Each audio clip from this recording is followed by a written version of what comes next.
רגע, איפה יהודית? פה היא. מחכים לה. פה, ליד המסך.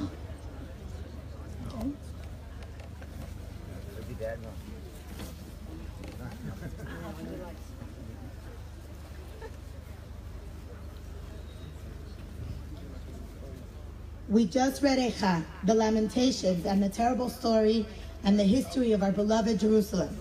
It's a story of pain, of destruction. It's a bloody story. It's a terrible story.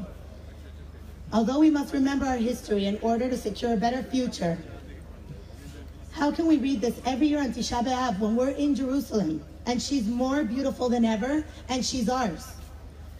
Our eternal, undivided capital for the Jewish people. The answer to Eicha is what we see right now. Am Israel be'eretz Israel in Jerusalem. We cannot view Israel as only the past, but also the present and the future. A great rabbi once said that the Jewish people and Eretz Israel were created simultaneously, and one cannot exist without the other. That's why we are here. The Jewish people are thriving. Medinat Israel is thriving. Jerusalem is thriving. 70 years of strength, 70 years of Torah, and 70 years of kibbutz galuyot. These are the miracles that we are living on a daily basis, and we are witnessing every minute while we are existing here in our land. We experience the miracle of the many delivered into the hands of the few. We have shown the world, as Rav Soloveitchik said, that Jewish blood is no longer cheap. We will defend ourselves, we will protect ourselves, and we will grow as a nation and as a people in our land. With these miracles come responsibility. Yoshua bin Nun, our first Zionist leader, was commanded by Hashem not only to conquer the land, but also to possess the land. That's why we are here tonight. We are marching, and that's why we are still fasting on Tisha B'Av, because the miracle of Tisha B'Av and the celebration that will occur once the prophecy comes true has told us that it one day will be ours. We will not only live here, but we will possess it 100%. We have our land. We love our land, and we take pride in our land. We protect our land, and we internalize our land. We are not there yet, but we almost are. We are living in miraculous times, but we do not yet have the complete sovereignty over our entire city and our temple that we have prayed for and we continue to pray for on a day like today. Another answer to Eicha is in Shir HaShirim. We read about all of the wonderful places, the flowers, the trees, the animals of Eretz Israel. Let's focus on the beauty, not only the destruction. This describes the beauty and splendor of our holy land. We also say, Kol Dodi Dofek, Pitchili. This is about the ability of our nation, the beloved nation of Hashem, to recognize miracles and recognize Hashem. Not only do we need to focus on the miracles and on the supernatural, but we also need to recognize on the details of our homeland to understand that we do still have a responsibility. We have survived many generations and many difficult times because of our faith. But as Rebbetzin Chana Henkin taught me, we need to choose to be Jews of destiny and not only Jews of faith. We must strive to fulfill the prophecy and declare to Hashem, Ze hayom Adonai nagila v'nismecha bo. And finally, I'd like to end with a quote of my hero, Yoni Netanyahu, Zichrono Livracha, and Hashem Yinkom Damo. He wrote in his letters from an airplane. It's mine.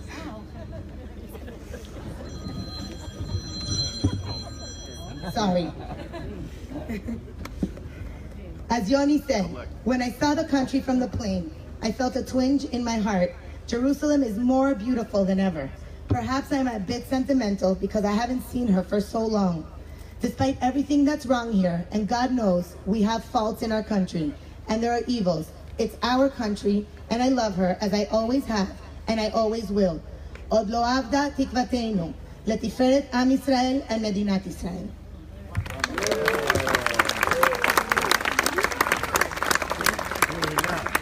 Thank you, Katsira. The program now is video, and then then the program is, התוכנית היא מיד אחרי הסרטון הקצר על ירושלים. אנחנו נתחיל לצעוד, אבל רק כשהמשטרה נותנת לנו את האישור. בינתיים, את ה3 דקות של ארגון אחרי הסרט, כל אחד לוקח דגל.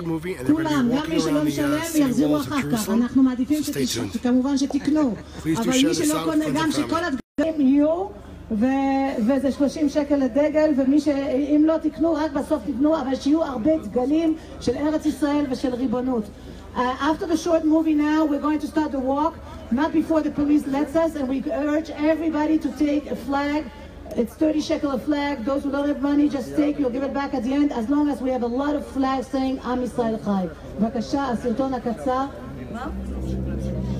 נא לשבת, כי כל מי שפה עומד, אי אפשר לראות אחר כך. לשבת, 9 באב יושבים על הרצפה. Please sit down.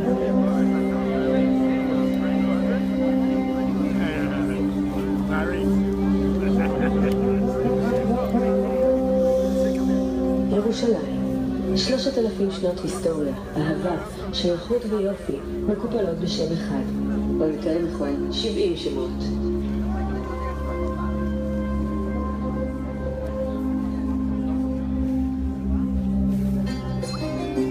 היה זה דוד המלך שנילה את ארון הברית לירושלים, והפך אותה למרכז המדיני תרבותי של העם היהודי. King David brought the ark up to Jerusalem and turned the city into the capital of the Jewish people.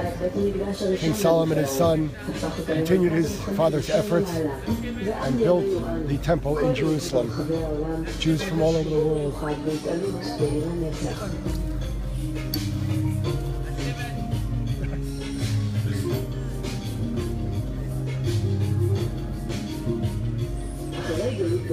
והקמנו, התגעגענו והרדנו בירושלים, חזרנו בשיבת ציון אל העיר, והיינו כחולמים.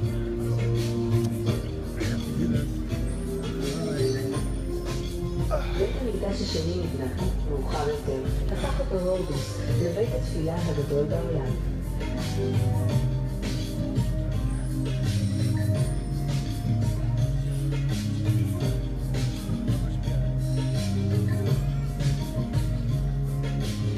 המרד הגדול הוחרב בית המקדש בירושלים. יש האומרים בשל שנאת חינם. ושוב לא קמה ממלכה יהודית עצמאית עד להכרזה על מדינת ישראל 2000 שנה מאוחר יותר.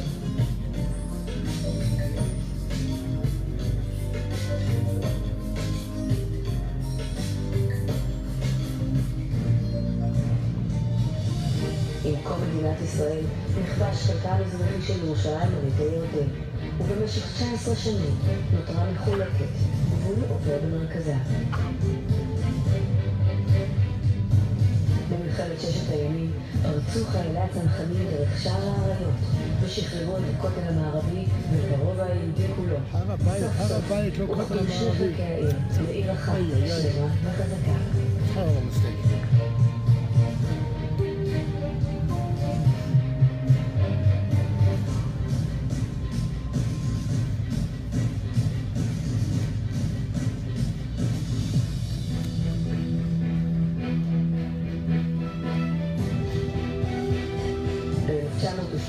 חוקק חוק יסוד ירושלים, הקובע כי ירושלים השלמה והמאוחדת היא בירת ישראל, ומקום מושבו של הנשיא, הכנסת, הממשלה ובית המשפט העליון.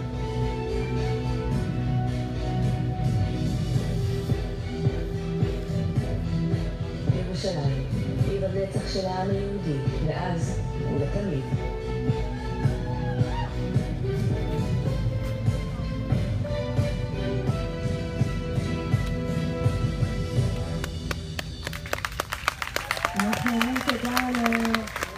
אנחנו אומרים תודה לקרן המאסקוביץ' בשביל הסרט, לרותי ליברמן תודה. אנחנו עכשיו מתארגנים, אנחנו אומרים תודה לבולי עם ההגברה וכל הזה, אנחנו כבר אומרים לו תודה זה מורכב מאוד, אנחנו צריכים 2 דקות כדי להתארגן, בינתיים מתארגנים. Okay, I'm going to try to catch Nadia Matar, who was head of the Women in Green and running and started this sovereignty movement, which basically is pushing Israel to take sovereignty over Judea and Samaria and all areas. So she's one of the powerhouses who's in charge of this organization. I'm going to try to get her on camera in 1 second.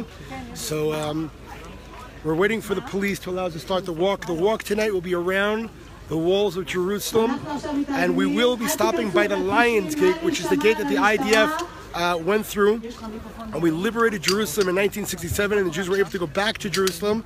Tonight's a very, we have Tisha B'Av, it's the 9th of Av, so we are mourning the past. We're hopeful for the future. And, you know, today, unlike 2,000 years of history, we could really feel how close we are, and yet we look and we see it's almost self-inflicted just how far away we are. So tonight we're going to walk around the old city. Just a little bit of information.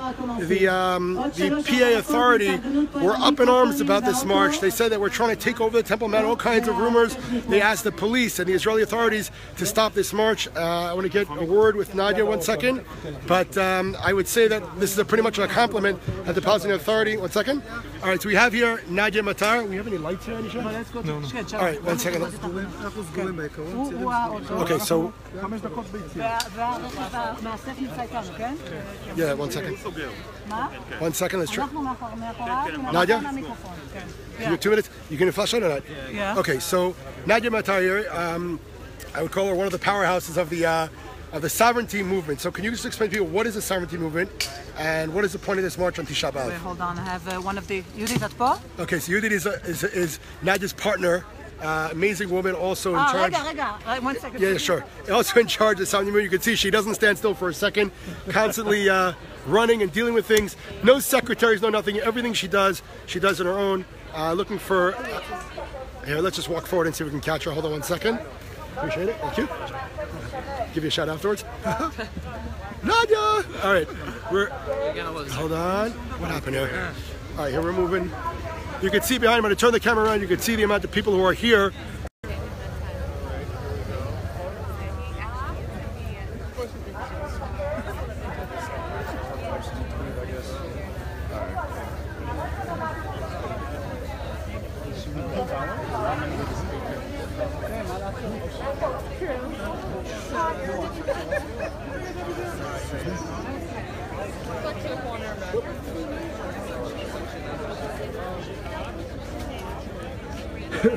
Where did Nadia go?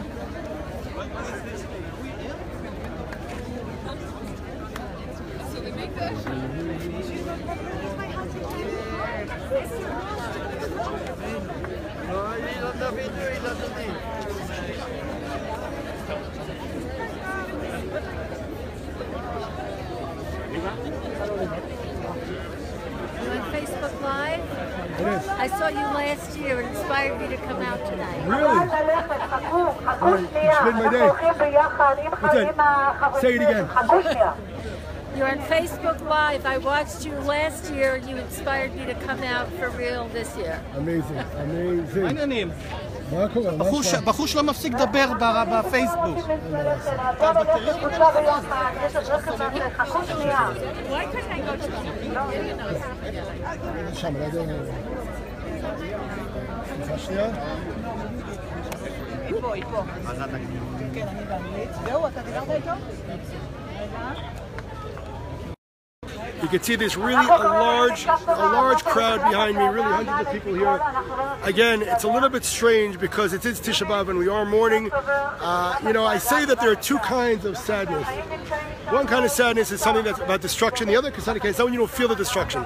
So we're here in Jerusalem, but you know, we're so close and yet you can feel how far away we are.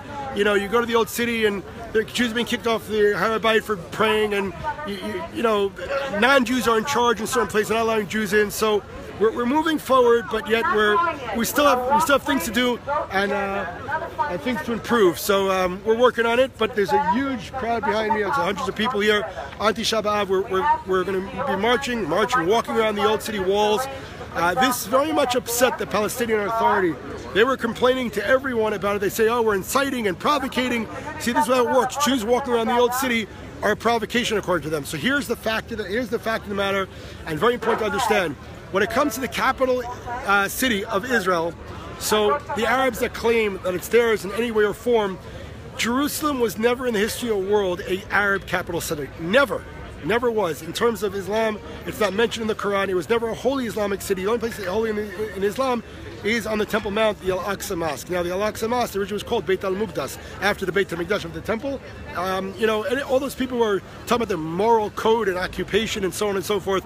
You know, they built a mosque on the Jewish Temple Mount. How do we become the occupiers? It's just, again, what to do, I don't know, but you can't call the Jews the occupiers when they build a mosque on the Jewish Temple Mount and not allow Jews to go up and pray there. It's really, it's ludicrous, it's dishonest. But we have 100 people behind me. We're going to be walking around the walls tonight and commemorating the destruction and hopeful for the future for the building. So let me turn this around so you can take a look at the crowd.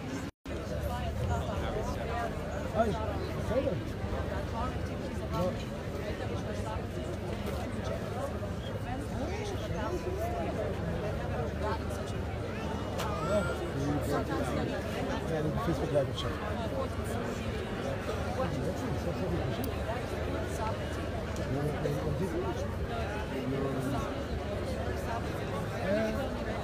So I'm on the page. Now we put it in the front page. Our page is on the front page.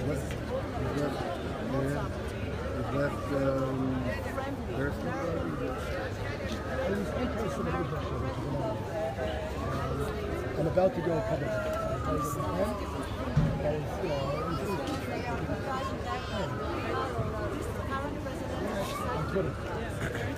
Ari, how are you? You don't know me, I know you.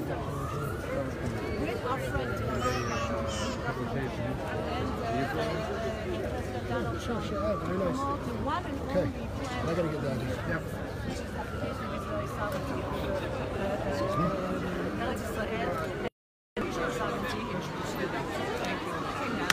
Okay, we're going to get a word with Nadia for 1 second. Nadia, can you 2 seconds? All right, so very quickly, Nadia Matar here, and one of the powerhouses, I guess, behind the sovereignty movement. Can you explain what the sovereignty movement is? Why in Tisha B'Av we having this march around the walls of Jerusalem? You know that the reason we have Tisha B'Av is because the Jews in the desert so many years ago basically did not listen to the call of God to go up to the land of Israel. They listened to the spies who were depressive, and God punished the Jewish people by saying you're not going to enter the state and you're going to have Tisha B'Av. And the correction for the sin of the spies is basically to do what we should have done then, is to go to Eretz Israel and to be sovereign in our land. And we are, of course, now today in Israel, but we are not yet sovereign over the entire land of Israel. For 50 years, we have had the miracle of returning to Judea and Samaria. The government at the time didn't know what to do with it, and it is time to do what we should have done 50 years ago, to apply Israeli sovereignty. The message of this 24th annual walk is strengthening Israeli sovereignty in Jerusalem, where we should implement it better, because we have official sovereignty, but it's not completely implemented yet. And Eretz Israel, of course, where we have to have sovereignty. It seems that we have upset the Palestinian Terrorist Authority greatly, who have condemned our march and have condemned all our activities during the year for sovereignty, saying that it prevents the creation of a Palestinian state. And I think that that's the best compliment we've ever had. Sometimes you need the enemy to remind you what your goal and your message is, and our goal is Eretz Israel, Am Yisrael, Al Pi Torat Israel, and sovereignty in all of Eretz Israel. And that's why we're going to walk. And thank you for everybody who came. Alrighty. Judith, רק שנייה. Hello. What's going on? All right, let me turn this around. Look, there are hundreds of people behind me, and you heard it right from Nadia. The point of this walk, we're not celebrating here. This is just a statement of sovereignty over Jerusalem. The Palestinian Authority has gone crazy with this now. They're furious. They say it's a provocation, and it's going to stop the idea of a two-state solution. In terms of Nadia, that's a huge success. It's exactly what we want. They should never have this hope of building another Arab country when they have 22 Arab countries around Israel, one small Jewish one, the smallest size in New Jersey, and the Arabs hoping to build another state here, which will not happen. So when the PA got angry at Nadia and said you're stopping the hope of another, a Palestinian state, a two-state solution, she basically said thank you to them. Those of you watching, it's Tisha B'Av, the 9th of Av. We're commemorating today the destruction of the two temples. A lot of other things happened. By the way, as Nadia pointed out, the way that these tragedies started was in the desert, when God basically said, Alu Shut Haaretz, go up and conquer the land. And Moshe Rabbeinu sent the 12 spies out. 10 of the 12 spies came back and said, we can't do it, they're too strong, and we won't be able to do it. And the nation went back to their tents and cried. And HaKadosh Baruch Hu, God said to them, you're crying, I told you to go up and conquer the land. and you believe these 10 spies, you go to your tents to cry, I'll give you a reason to cry for generations. And so it's been now 2,000 years or so, and we've been crying over the destruction of Jerusalem. We're back in the city, but the destruction still exists. We are waiting for the Beit HaMikdash to be rebuilt, and we have here Mishparat Kesselman. It's a little strange, right? We're seeing everybody. Tisha B'Av. The show that I watch all the time. But at Tisha B'Av, we're here in the streets of Yerushalayim. You know, people say, what are we mourning about? You know, so I say, you know, we moved forward, but there's still some distance going on. If I asked you, do you want to see the Beit HaMikdash built today, what would you say? Yes. Well, I would say that not the majority. Would you say the majority of the nation would say the same thing? Unfortunately, I don't think so. And I think that's part of the destruction. I think we self-inflict our destruction these days. But Olim Chadashim, Jews came back. Well, we're all Olim Chadashim. But you know, we thought Kibbutz Galiot.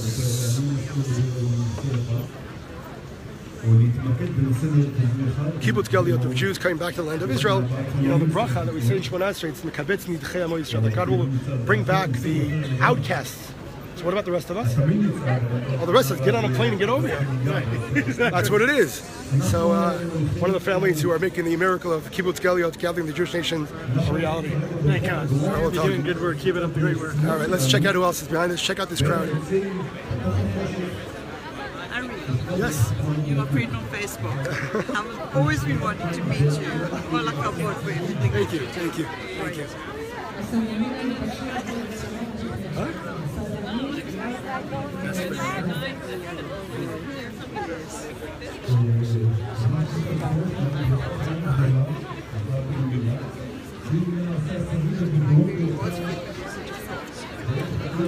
can't hear what this guy's saying. I'm sick as a dog, by the way. I'm sick as a dog.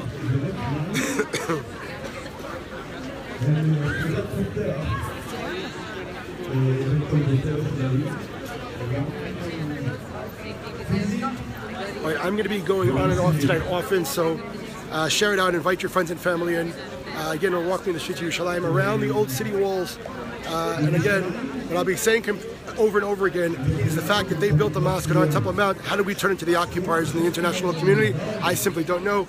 We were in Jerusalem longer than any of the states in the UN existed, longer than any other country existed in the world. So it's about time that truth reigns and stop with the lies and the propaganda. So we are obviously, again, like I said, mourning the past, hopeful about the future.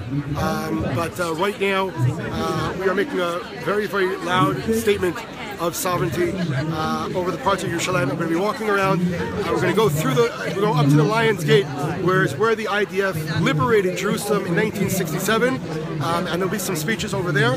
I will be going on and off all night, so do stay tuned. Meanwhile, I'm going to give you some pictures from the area where I'm filming right now.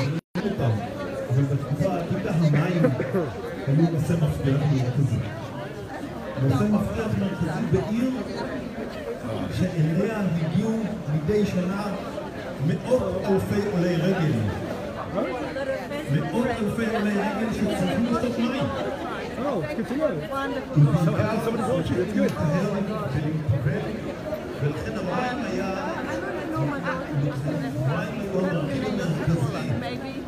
ביכולת המדינה שלהם. I know the public film. Yeah, sure. That's my daughter. Sure, very nice. מים? מים הוא הנושא שיעבר לנו היום. מים זה הנושא המרכזי. מה I know, I said hi to Ari. Hello, Ben. Hello. We are in Jerusalem, Tisha B'Av. We have the famous Fox family here. Famous? So, famous. Compared to Ari? One of the two. Good. So look, Joseph, we're on Tisha B'Av today. It's a day of mourning. And yeah, we're walking the streets of Yerushalayim. We walk around the old city walls. People say, what are we mourning for? You know, what would you tell them? It is Tisha B'Av, and we're still on mourning. We're not there yet. What would message you would say to people, who are having a hard time connecting up to the mourning? What are we still missing? I wasn't around during the times of the temple. My mourning is yesterday we had an Israeli soldier that was killed for no reason at all, just for Jews living here in Israel. Just want to live here freely. We've been dying for this thousands of years. Now we're walking around proudly with our Israeli flags. The mourning, I don't connect so much with the temple, but I connect with that we don't have the freedom of being Jews in our homeland. So yesterday is the Chayal, the soldier who was killed on the Gaza border by Hamas sniper fire. I had two realizations about the situation. Number one, we blasted, Hamas outposts, and I was saying, if we knew what those outposts are, why are we waiting till the soldiers are dying? I don't understand that. And number two is, we know that on this other side in Gaza right now, there's a full army. We're talking sniper fire, we're talking guns, and mines. They blew up a mine also. I think it was a kidnapping attempt. But anyway, I hear. So we're not totally free. At the time when the temple is going to be built, there's supposed to be peace. That's our end game, unlike our enemies. Our end game is peace. And there will be. And there will be. And it's supposed to say the temple will be a place of prayer for all nations. Amen. Now, this guy's got a mazel tov coming up, right? I do. My son's having a bar mitzvah. Come here, Yuri. Get on live right now. Come here. Yuri's having his Yuri, I hear that you're having a bar mitzvah here in Israel. Yes. Why don't you have your bar mitzvah in Florida? Because it's not as cool. What? It's not as nice in Florida. 1 second. Where do you live? Miami. Miami. So why are you having your bar mitzvah in Israel, not in Miami? Because why? He's so embarrassed. He doesn't look at the so camera. shy. He's very excited. I'm like his daddy. He can't speak. So why not in Miami? Why are you having it in Israel? Because it's more special in Israel. Why? Because Israel is the homeland. The homeland. Israelis, whose homeland? Our Fair more, that's what he wants. Okay, so the bar mitzvah is coming up. You feel at home here. Ari, we're going to keep going here, see what's going on, get some more people on the camera. Again, I would say that we are still the 9th of Av, and the fact of the matter is that people before the state said there's no way we can move to Eretz Israel, and we know that the famous, if you will, it is no dream. So it was a fantasy for many years. Now we talk about the Beit HaMikdash, and people are saying it's impossible, it won't happen. Well, I would give the same advice. If you will, it is no dream, and right now our responsibility is to start demanding Zion, start demanding the Mikdash. We are missing it. That's the communication between Am Yisrael and HaKadosh Baruch Hu, Am Yisrael and God, and we are still missing the temple, and hopefully we will see the rebuilding of the third temple in our days. Those who think it's unrealistic are the same people who said that building the state is unrealistic 75 years ago. So we're back in Eretz Yisrael, and Medina is built, and we're hoping for the next step of the Beit HaMikdash. Let me turn this around and give you a view of what's going on here. All right, so Avi told me. Oh, you got a friend me on the video. You too? Me? So am I. So am I. Yeah.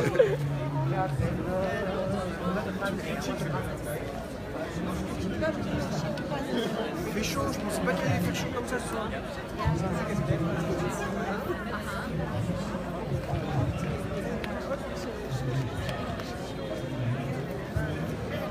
So you see the flag up there in Hebrew, it says Ribonut, which is sovereignty.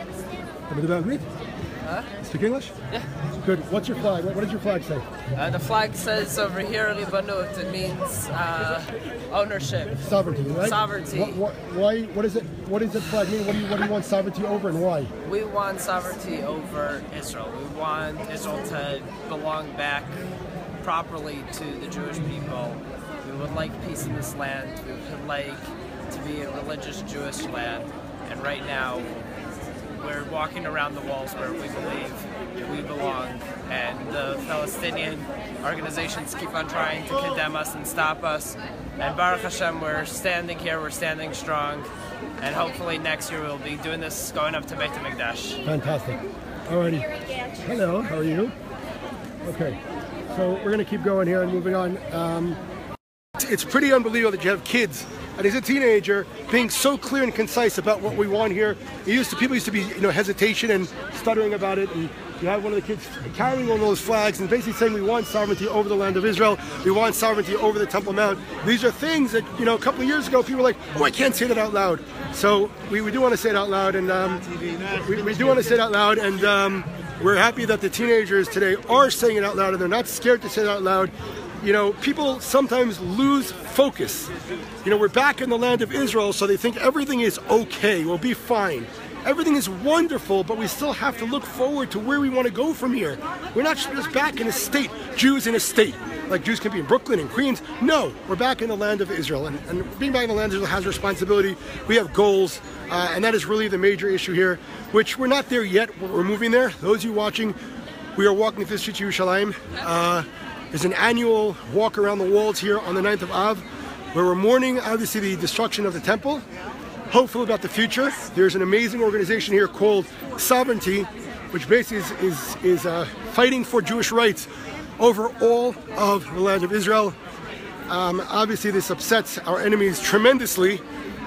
And they actually called the police and said, stop this march. Why? Because it strips the rights and the dreams of a two-state solution. So when they heard this, they said, exactly. That's exactly what we want. This two-state solution has actually always been part of the problem and not the solution at all. That's, by the way, is going to be my speaking tour in the United States during the fall time. The title is Why the World Has Chosen Diplomacy Over Morality and Honesty, and why the two-state solution has always been part of the problem. The crowd here is really unbelievable.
Okay. I'm stopping here on purpose right now. Very important piece of information. I am standing right now, right in front of the Jerusalem municipality. You can actually see a lion there, a lion of Judah, obviously a symbol of the dynasty in Yerushalayim. And I'm standing right in front of the municipality building. You can see it behind me. On that wall over there, you can actually bullet holes in the wall. What happened was, this was the area right here where I'm standing. There was a wall in 1948 when Israel won the Independence War. Jordan took over Jerusalem and they put a wall up right here. And what they did was they split the city into two. Now people say East and West Jerusalem, you think it might have been like an ancient thing. No, 1948, Jordanians took over Jerusalem and they put a wall up right here and they split the city up between the East and the West. Beyond this point, no Jews were allowed to go. If you attempted to go past this point in 1948 through 1967, you were shot by a Jordanian legion right here. You cannot get to the old city at all. 1967, IDF liberated Jerusalem. The first thing we did, we took down this cursed wall. We took down this wall, and today, there is almost freedom of religion in the old city. The actual people who don't have freedom of religion in the old city is actually the Jews.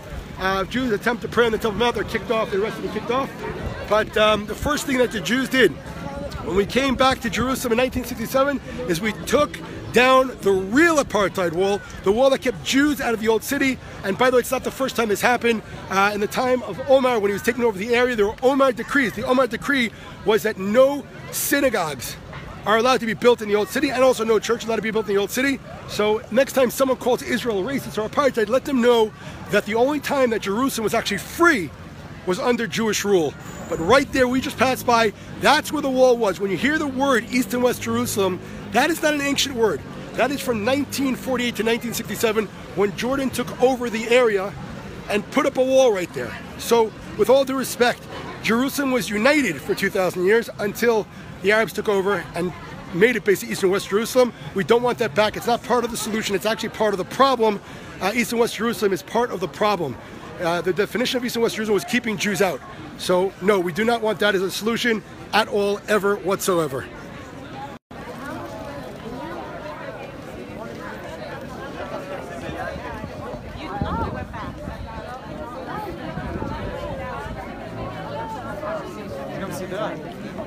That says it's time for sovereignty.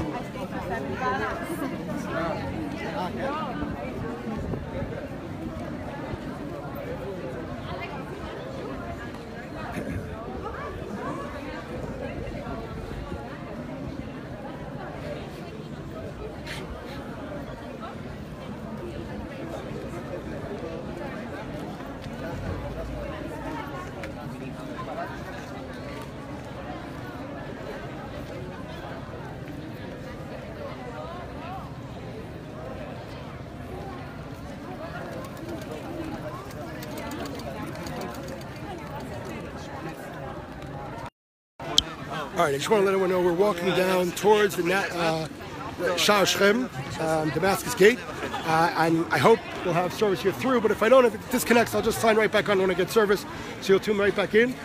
Feel free, of course, to invite and share this out with friends and family.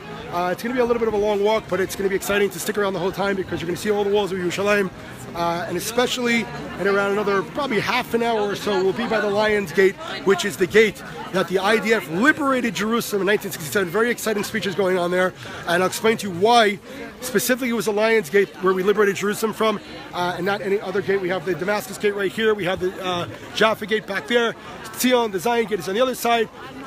Down we have the Ashpot Gate, around we have the Sha'ar HaChamim. Now it's interesting, we're going to pass by Sha'ar HaChamim also. Sha'ar HaChamim is closed. What happened was... Get me crying. Why did she get you crying? Because Jeremiah was the weeping prophet. Okay. And so what are you crying for? Heart overflows. With what? Tell me. Talk to me. Emotions. Why? Bubbles up. Why? Cleansing. What are you crying? Hydrogen peroxide bubbles up. Over. Why are you crying though? What's the emotion? Tell me. It's wonderful. It's wonderful or it's sad? We're all, in the name of Jehovah, Adonai will raise up our banners. Okay, that's a good thing. We win. Where are you from? We win. Where are you from? I came all the way from the United States. Where in the United States? Florida. Florida. Good place. Good place. All right. Shalom, shalom. Okay, so we have people from all over. Obviously, also non-Jews here, but the Rachamim Gate, like I said, is closed, and the reason the Muslims close the Rachamim Gate is according to Jewish tradition. That's where the Messiah is supposed to come through. Mashiach is supposed to come through Sha'ar Rachamim, and obviously makes someone nervous, so they closed it up and they built a cemetery underneath, as impurity would keep the Mashiach out. Obviously, ridiculous thing. Number one, God, a bunch of bricks are not going to stop God, and number two is the impurity. The cemetery there is Muslim, and that doesn't serve impurity for the Mashiach. So they made two major mistakes. Check this out.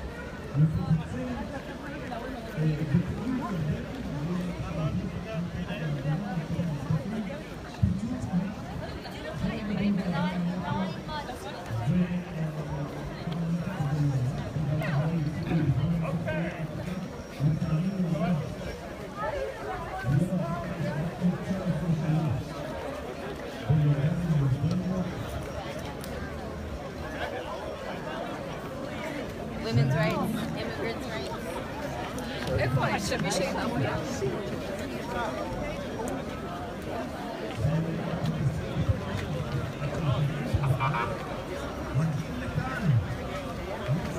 We got drones in the air, all right.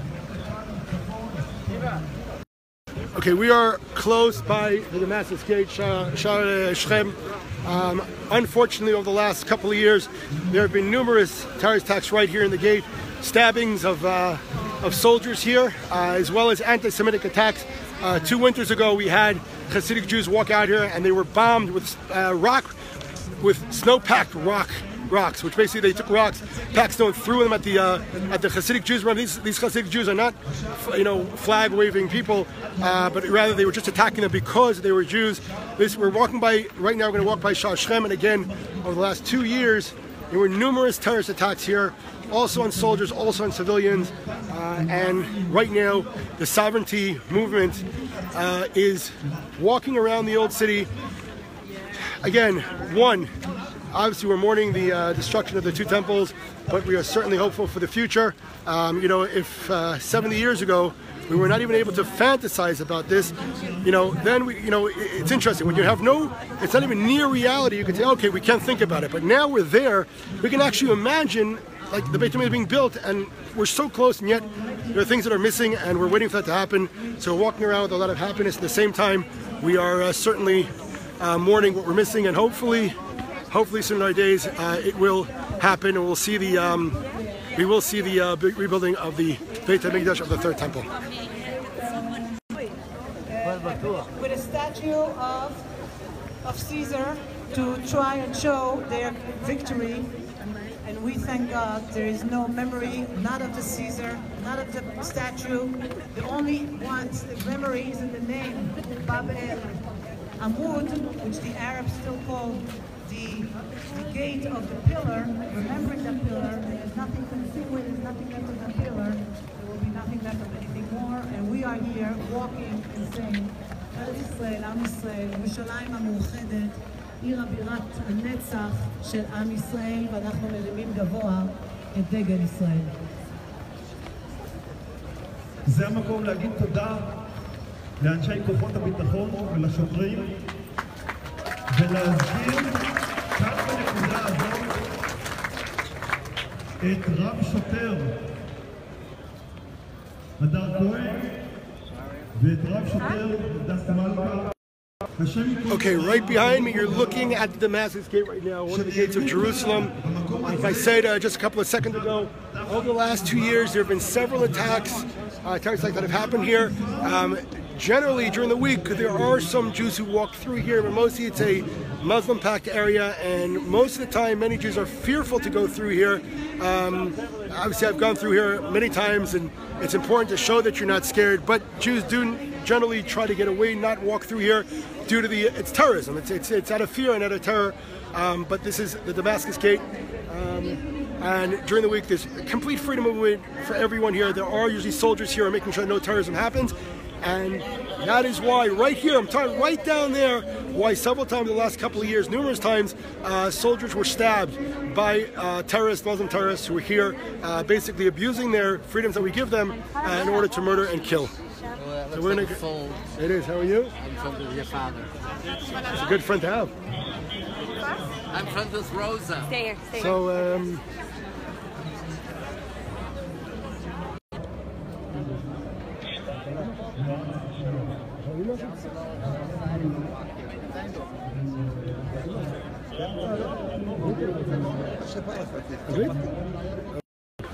all right, so we're talking Tisha B'Av, the destruction of Jerusalem, of the Beit HaMikdash. I want to introduce you to someone here, Ari King, who I would say is reversing the destruction hands-on. Now, if you haven't seen him around, there's a reason for that, because he's not looking for credit. But can you tell people here how you're reversing the destruction of Jerusalem by what you're doing? I will just give you one example from this week. A week ago exactly, after 14 years of fighting against Arabs that squatted to Jewish land in Beit Hanina, in the neighborhood of Beit Hanina, that's northeast of Jerusalem. After 14 years in courts, we won, and we went back and we got the property back to Jewish hands. This was just this week in Beit Hanina. And so let me just say, the house itself was Jewish property. It was Jewish property for 45 years. Arabs, 16 years ago, squatted into the land and built illegal buildings. And for 14 years, the Jews, the owners, fight in court and got it back last week. And I can tell you that in the next 10 days, maybe 14 days, not more than that, you will hear about another property like that. Right here, I'm talking about 200 meters from here to the north, to an area called Sheikh Jarrah, the same issue. Fighting, and this is the way. We own the land and we will fight, and the Arabs need to understand we are not going to give up about 1 centimeter of Jerusalem, and especially no one property that belongs to Jews will be given to the Arabs, and we will not fight for it. How do people find you? What is there a website they can look on? I have founded the Israel Land Fund. The Israel Land Fund is the organization. .com or .org? .com. IsraelLandFund.com. Yeah. And if people want to, there's property for sale that people can buy. There are properties for sale right in this street. This street behind of us, just take the camera. You see the shops here? Yep. If some people want to buy these properties here to buy and to bring more Jews to this area, you should know this street where Arabs are populating this area, 90% of that, 99% is Arabs, but originally this was a Georgian Jewish neighborhood called Eshel Avraham. And we are also working here slowly. We need the help of anyone that can take part of Landofisrael.com. No, the Israel Land Fund. Excuse me, IsraelLandFund.com. Check it out. Ari King was here live with us on Tisha B'Av. Toda rabah. Okay, we're going to keep moving. The crowd's going forward. Really, there are things that are constantly going on in Israel. Again, you know, sometimes it's difficult to mourn because we see how far we've gotten and how fortunate we are, and people are really redeeming the land here with their hands and everything else. But at the same time, we see that there's still mourning going on. We see that the Beit HaMikdash is not open, and Temple Mount is not even open for Jews to pray there. We see that the terrorist attacks are happening. Just yesterday on the Gaza border, a soldier was killed by sniper fire, and unfortunately our government is not doing what's supposed to be done. So we're still in this idea of exile. Although we're here in the land of Israel, our minds and our hearts are not there yet. And again, this is not something that we have to wait for God to tell us to do. This is our decision. We have to start realizing we are no longer in the ghettos. We are no longer in Auschwitz, in the concentration camps. We are back at home in the land of Israel, in the state of Israel. And it's time to match our physical status of being back home with our mental and our emotional status of understanding that. And right now, it's what we're still missing. So perhaps, you know, I thought about it today that Tisha B'Av these days is almost self-inflicted. I don't mean that we can do anything right now, but the point is, in '67, we literally got back the Temple Mount. We wanted it during the war, and instead of building the temple, we gave it back to our enemies. It's a terrible, terrible thing. I mean, to think about it in a biblical sense, it's really, really horrific.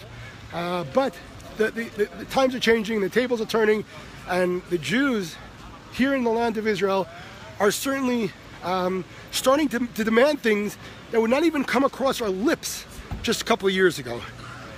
Just to give you a perfect example, on the Temple Mount itself, if we go back around 10 years, maybe 15 years, 300 people a year, Jews a year, ascended the Temple Mount.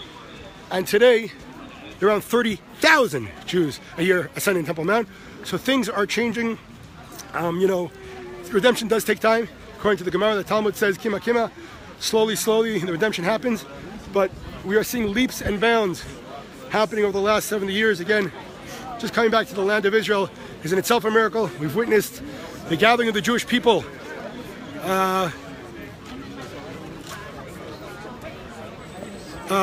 have the gathering of the Jewish people coming back literally. Okay, somebody is telling me to remove someone from my page. I guess there's some haters here. So, we're good. Just, I need the name of the people, so let me know who it is. I think it's this guy. Goodbye. Hold on. Block. All right, he's gone. All right, so again, if there are haters here, you know what?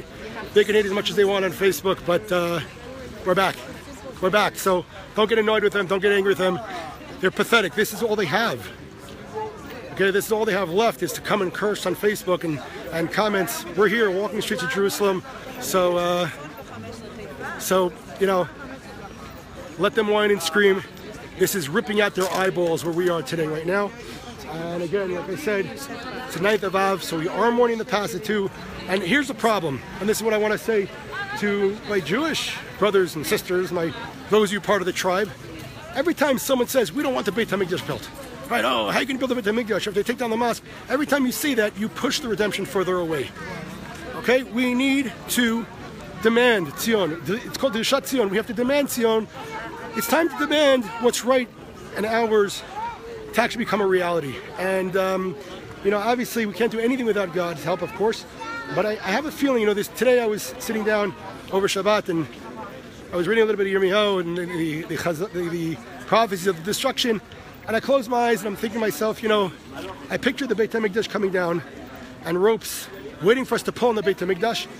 And then the Jews going around, and you had everyone from the ultra-Orthodox to the national religious to the secular and whatnot. And instead of pulling it down, everybody was arguing why they don't want it down. Right? This guy says, oh, we should wait for the Mashiach. The other guy says, oh, we want women to give korbanot. There was everyone for their own reason. Oh, we don't want it. Sacrifices. Oh, this and that. And instead of pulling the Beit HaMikdash down, we turned our backs on it. And I opened my eyes, and it was sad, because the truth of the matter is, all right, I see that we got another hater. Let me ban the guy. Block. You are gone. Okay. All right, we are gone now. So I hope the whoever that guy was is blocked. Okay, I think I banned him, people. So yeah, let me turn the camera around.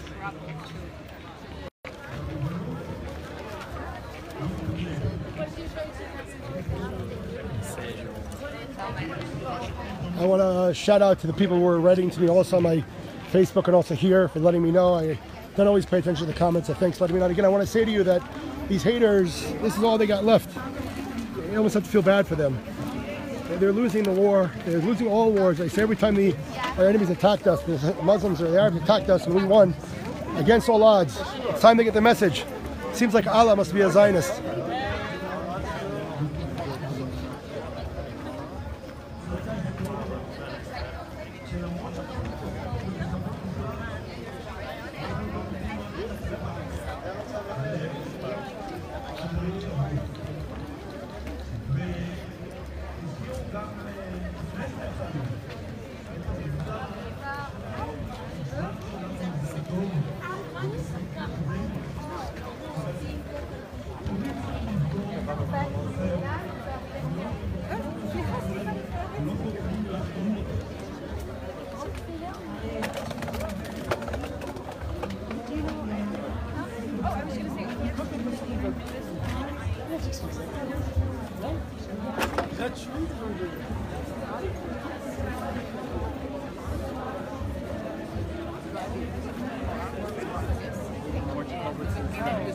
Than what I remember as far as the breakdown.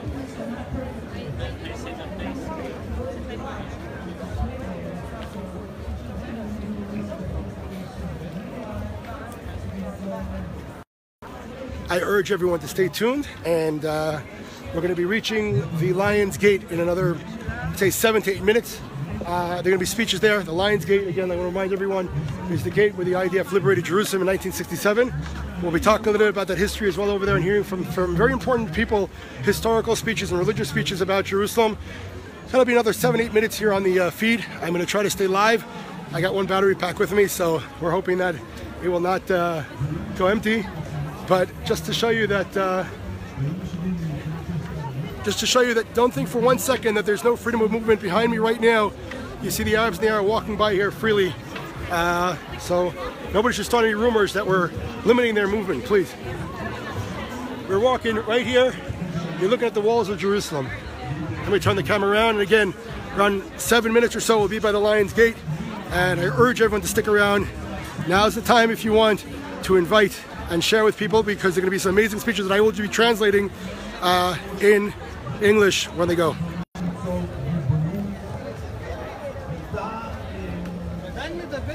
זה אולי מקור המרכזי לבעיה, והמעשים הם אלה שהובילו את המהלכים. ברגע שהתחילה הפרוזות בירושלים, חרף רצון של גורמים פוליטיים מסוימים, באופן טבעי השתחררה לירושלים. הצנחנים מגיעים לפה, ובאותו ערב ממשלת ישראל יושבת והופכת את ההחלטה הקודמת שלה ומחליטה לפרוש את העיר. כוחות הצנחנים עלו להר הצופים לעברנו, ולפנות בוקר הם מצאו את עצמם עומדים על הר הזיתים, עוד רגע נגיע אליו, עוד רגע נגיע מולו, מוצאים את עצמם על הר הזיתים ובולם ישראל יכולים.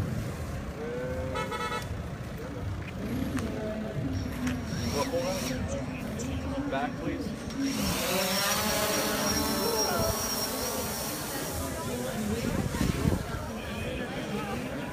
Keep you all safe. DJI Phantom. Not mine. It's for the police here. I'm so sick of so funny.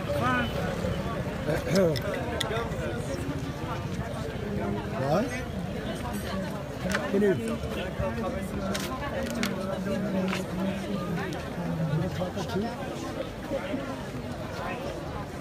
En français, je vous rappelle quand on arrive à la porte de Lyon, on va s'asseoir par terre et some heaters. We're right now in East Jerusalem. Here's Shirayot, it's the Lion's Gate. Where the IDF built in 1967. Oh yeah, I do. I'm going to get there in a second. I'm facing out. I can't say hi. הר הזיתים שנמצא ממש לידי. Then I won't say hi. כולל ימי בית שני למעשה שני הרים, היום יש להם שמות נפרדים. אחד הזיתים והשני הר הצופים, What was that? Okay. That was a security drone that was going up in the air. The border police are here and they're droning the area. The drone's right on top of us. And we are coming towards right now the Lion's Gate. I'm going to try to run ahead to get a better view so you can see it. Again, the 6-day war, the IDF paratroopers early in the morning. Now here's again how God plays. See, what happens is Israel, during the 6-day war, was not even planning on taking over the old city. Remember, 1948 to 1967, Jordan was in charge of the Jerusalem, and they would not allow Jews into Jerusalem. And so what happened was, in the 1967 war, IDF paratroopers had to come into Jerusalem because the Arabs were firing bullets at the Jews from inside the city. So we did take over and liberate the old city of Jerusalem. And we are right now literally walking down the road where the IDF paratroopers in 1967 drove. And we are now going to see in another 2 minutes the gate where IDF paratroopers liberated Jerusalem from just over 50 years ago. And again, we erased the sin that's called East and West Jerusalem. That term is a horrific term that the Jordanians created in 1948 when they built a wall in Jerusalem and kept Jews out of East Jerusalem. And as soon as we took over the area in 1967, we took down that cursed wall. So if you're going to call Jerusalem an ancient city, you cannot call it East and West. Jerusalem was never East and West until the Arabs took it over and put a wall in Jerusalem. So no, that's not part of the solution, that's actually part of the problem. But we're going to come right now, literally 2 minutes. I'm going to turn the camera around so you can see it. הר הזיתים, ועל בית שנקרא בית החושן, מתנוסס דגל ישראל גדול. אפשר גם בחושך לראות אותו, פעם הוא היה, עד לפני כמה חודשים הוא היה מואר. דגל ישראל גדול כדי להזכיר לכולנו שירושלים הערים סביב לה והם שלנו. Ari mentions to look up to Har HaZitim to your left and Lemala up there and see the huge Israeli flag on top of Beit HaChoshen. Remind us that Yerushalayim Harim Saviv La, Yerushalayim has mountains all around us and we are everywhere. You can all see it even though it's not lit up, the Israeli flag. Vous pouvez voir le drapeau israélien énorme sur Har HaZitim devant nous, de gauche sur la montagne là-bas.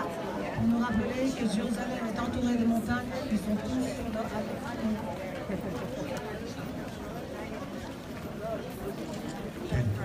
ההר הזה, שמבחינת העולם הנוצרי, אפשר לראות הרבה כנסיות.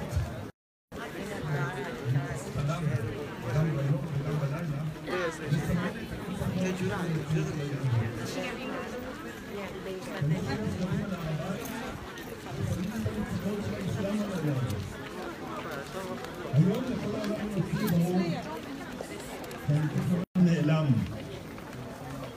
שהבעלות היהודית על ארץ ישראל היא עובדה קיימת, עובדה שהעולם הנוצרי צריך להתמודד איתה ולהקל אותה. לוקח לו זמן, אנחנו נותנים כל מיני גורמים נוצריים משתפים פעולה עם הערבים רק כדי לעקור יהודים מירושלים, אבל כשם שהעולם הנוצרי לאט לאט מפנים את העובדה, ופתיחת השגרירות האמריקאית היא אמירה מאוד גדולה בתחום, מתחילה להבין שהריבונות הישראלית על ירושלים היא עובדה נצחית וקיימת. כך גם הערבים, יש להם קבוצה כנראה יותר איטית, יצטרכו בסופו של דבר לפחות את האורות היהודיים המסגדים ולמצוא אותם. אנחנו עכשיו נעצור כאן ליד האנדרטה. We have reached the Lion's Gate. All right, we've reached the Lion's Gate, and I want to just show you up there Those are the walls of Jerusalem up there. We reach the Lion's Gate, a really historic place, both in ancient and modern, well, not ancient Hebrew, because it was actually, these gates were actually built not by King David, by the way, most of these walls. There are parts of the walls that were ancient, like we said, Sha'ar HaChamim is one of them, but there are other areas that were actually built in modern times when the Islamic conquest of the Middle East happened. So the Arabs, they built on top, and they also built on top of all the Jewish holy places. For example, on the Temple Mount, they built a mosque. On the Cave of the Patriarchs, they built a mosque. On the burial place of Joseph, they built a mosque. And every place that there was a holy place, the Muslims, to show their conquest and occupation, they built a mosque. The ludicrous thing is that today, the international community, instead of saying, give back the land back to the Jews, they call the Jews the occupiers. It's just simply unbelievable. Anyway, we are here at the Lion's Gate. I'm going to turn the camera around. Up there is the Lion's Gate. You can see there's a ramp going all the way up. We're not going to have to go all the way up there, but I'm going to try to zoom in a little bit, and we're going to hear some speeches, and I will translate for you, for those who are not Hebrew speakers, what exactly the people who are speaking, what they're saying. So let me turn this around. Please go forward so there's room for everybody. אלפים שהגיעו, בני עין הרע, גם מוצאי שבת, אנחנו יודעים שמוצאי שבת יותר קשה להגיע, תראו, פשוט בלי עין הרע, אלפים. בואו קדימה, קחו מקום, please come forward, veuillez vous asseyez s'il vous plaît.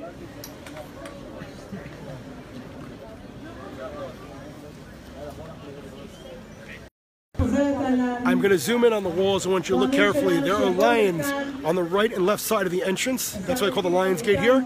And it was right here, 51 years ago, where the IDF paratroopers broke into Jerusalem, liberated the area, took down the separation wall which kept Jews out, and re-put the freedom back into Jerusalem. And again, like I said, all those who are screaming at Israel, the only time that Jerusalem was truly free is only when it was under Jewish rule. Every other community or religion or nation that took over Jerusalem basically discriminated against every other religion. Like I said, we have here in Jerusalem, the only religion right now that's being discriminated against are the Jews, who by our own side self-inflicted. If Jews go up to the Temple Mount to pray, so they are actually discriminated against and thrown off. So I'm going to zoom into the gate. You see it? Tell me if you can see the lines.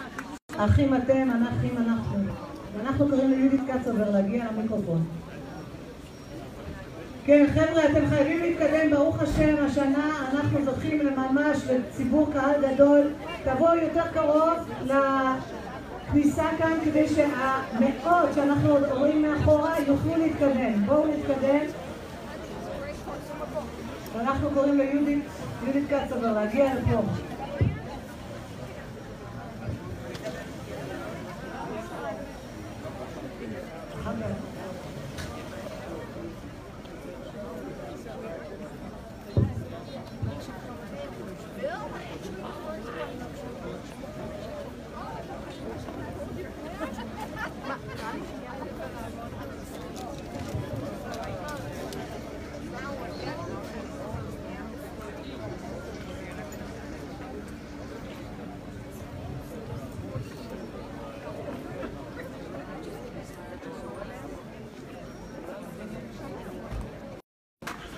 All right, I will see a little bit later on if I can run up there and get the picture of the lions, but I appreciate everyone telling me who to block. I did block Oshie, this guy over there.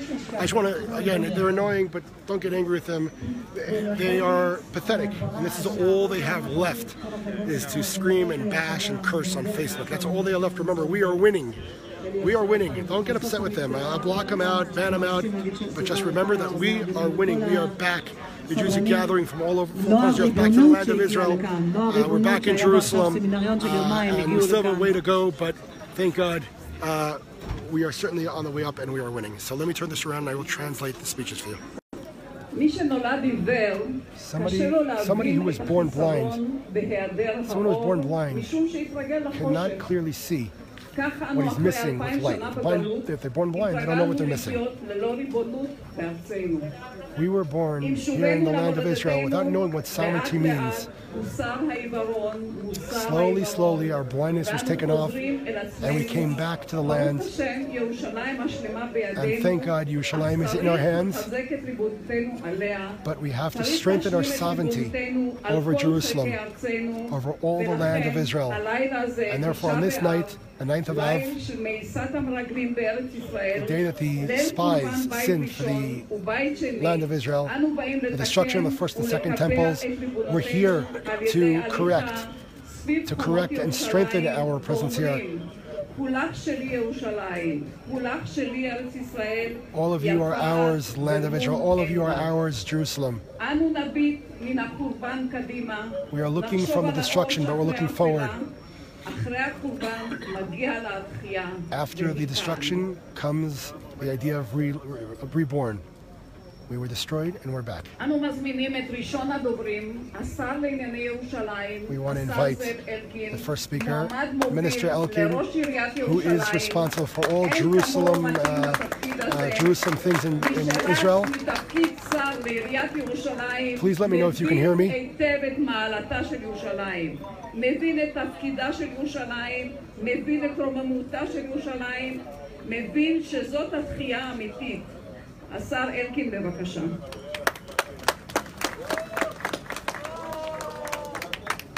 Minister Elkin, please. How Jerusalem sat alone like a widow. Like a widow, they sat alone. Jerusalem. This is not my first or second year that I've joined this march. And this year I got to the march after I read the Megillah of Eicha in the city of David. The city of David, where the entire story started. A place where David's castle stood, where the prophets Nehemiah and Ezra, and where the last of those who were trying to defend the temple and the second temple were buried. We came back to our land, we came back to Jerusalem. We built Jerusalem. We came back to all of its parts. And we will stay in all of its parts. With all the plans. Nothing will move us. And Jerusalem will stay united forever.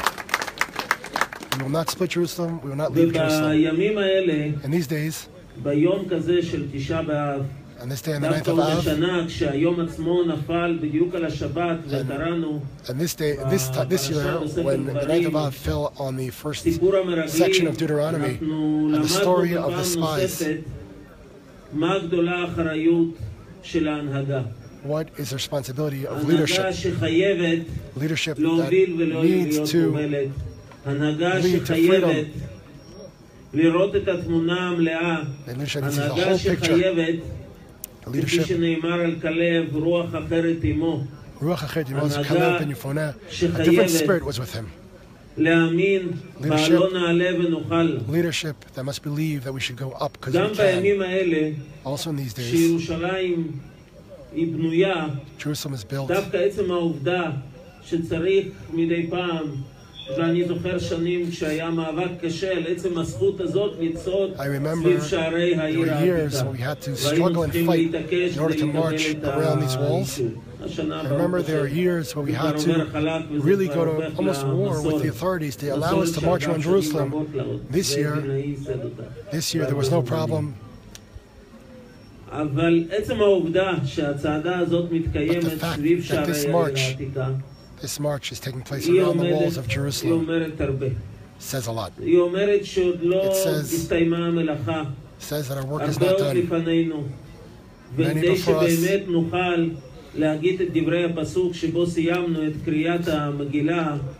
so that we can see the final step, so that we can actually see the realization of the last passage we read tonight, that God should bring back the old days, the days of old, when we were inside of Jerusalem, inside the Temple Mount, with the Beit HaMikdash, the temple built. not to flow to the Kotel, the Western Wall, but to flow to the Temple Mount and bring back our days of old. I mentioned the city of David.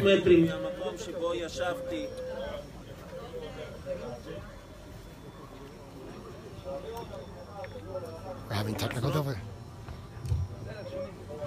Okay, Oved.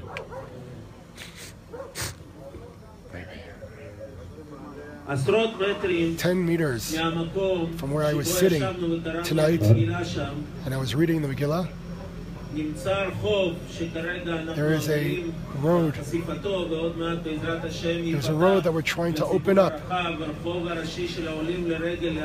It's a road that we found was a major road of the people, the Jews who were coming to the old city during the holidays, Olim L'Rega, those who came up to Jerusalem. We found the road, the main road, the central road of where the Jews were walking up to the temple. We uncovered it, and soon we'll be opening up to the public to come down and look at this amazing archaeological find.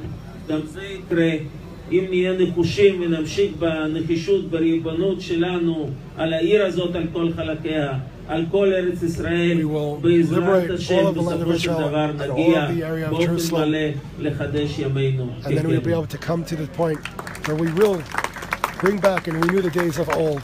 Talking obviously about when the temple will be built and the Beit Hamikdash will be built. We'll be fully back in Jerusalem, all of it.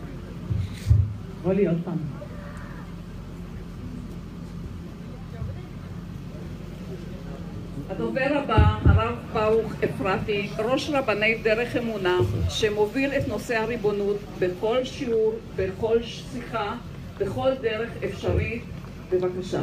Rav Baruch Efrati, who is always talking about this idea of sovereignty.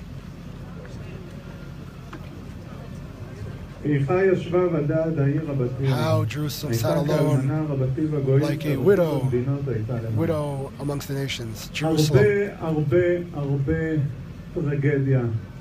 A lot of tragedy happened towards Jerusalem. The pain we read tonight, Lamentations. What horrible things happened. From all the things, the horrible things that happened, Lamentations chooses the idea of loneliness. Lamentation talks about the loneliness of Jerusalem. And he's asking, why is loneliness the worst of the things? When people were killing, people were getting hurt and raped. Why is loneliness the biggest thing? Because when you're on your own, when you're alone, and you're not a nation, and you're not a state, you're not a kingdom, and Jerusalem is not the same. When there's all kinds of sins that are happening, they mention the idea of loneliness towards Jerusalem. Loneliness between people, loneliness between a nation and its home.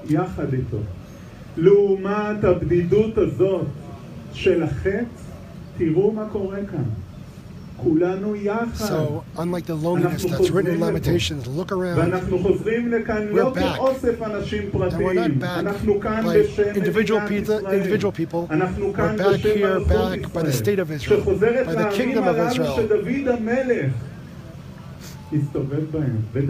On the roads that King David walked on, and his son, and Mashiach ben David, the Messiah, the son of David, will come back. What are we crying about? Why are we crying? We have a state. We're here. We're back. We have the police here and the soldiers here. What are we crying for? Megillah, the Lamentation says,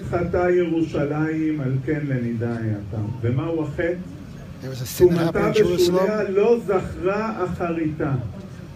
There was a sin in Jerusalem. And what was the Jerusalem? What was the sin? People forgot about Jerusalem.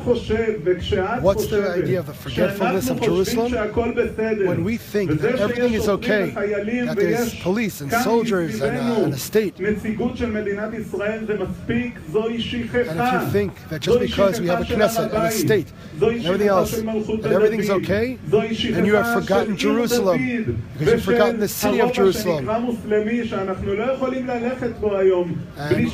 we mention the Muslim quarter, which we can't go go into because of security risks. If you think everything's okay, the fact that we can't go on top of the Temple Mount, the fact that we are not there yet at the final place, if you think everything's okay, then you have forgotten Jerusalem.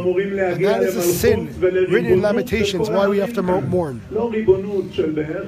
Not sovereignty, so-so sovereignty, but full sovereignty.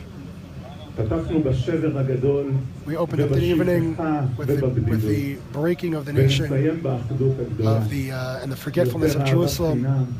And how do we fix this? Love between people and yearning for the land of Israel together.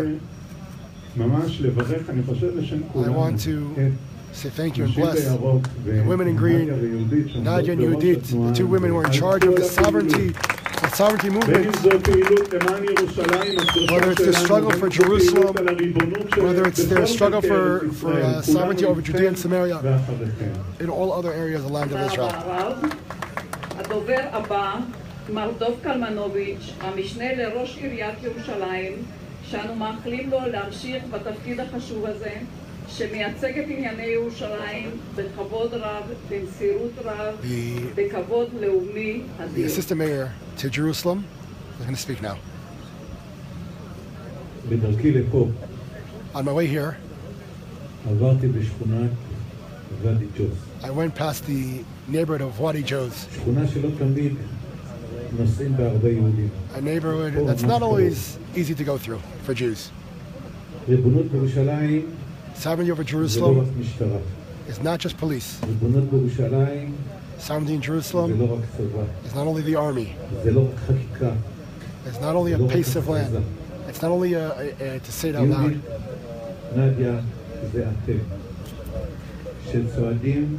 You who are marching in the streets of Jerusalem, in every area that you show presence, Jewish presence, that is what sovereignty is, showing Jewish presence. If we were in every single neighborhood in Jerusalem, there would be no arguments. There would not be those.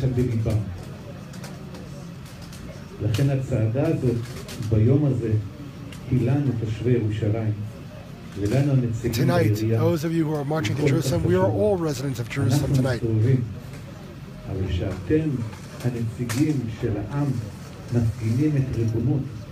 You who are here tonight, you are showing the sovereignty over Jerusalem. I get very emotional on the 9th of Av, especially when the 9th of Av falls out on after Shabbat, Motzei Shabbat, Saturday night, on the Torah portion of Deuteronomy.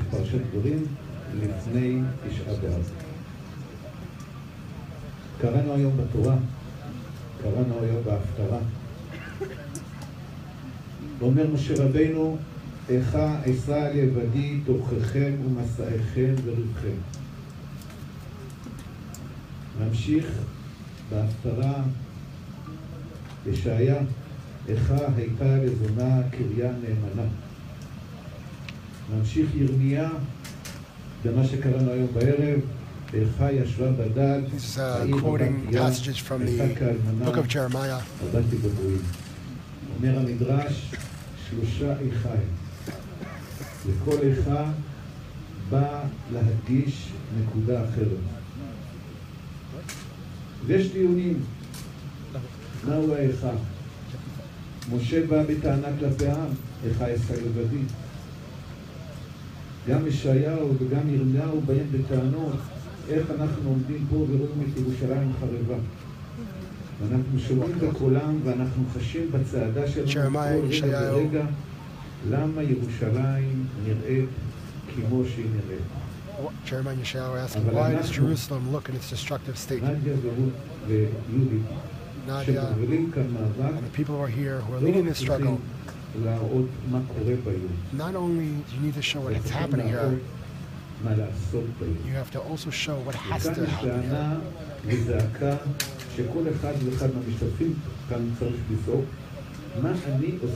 What am I?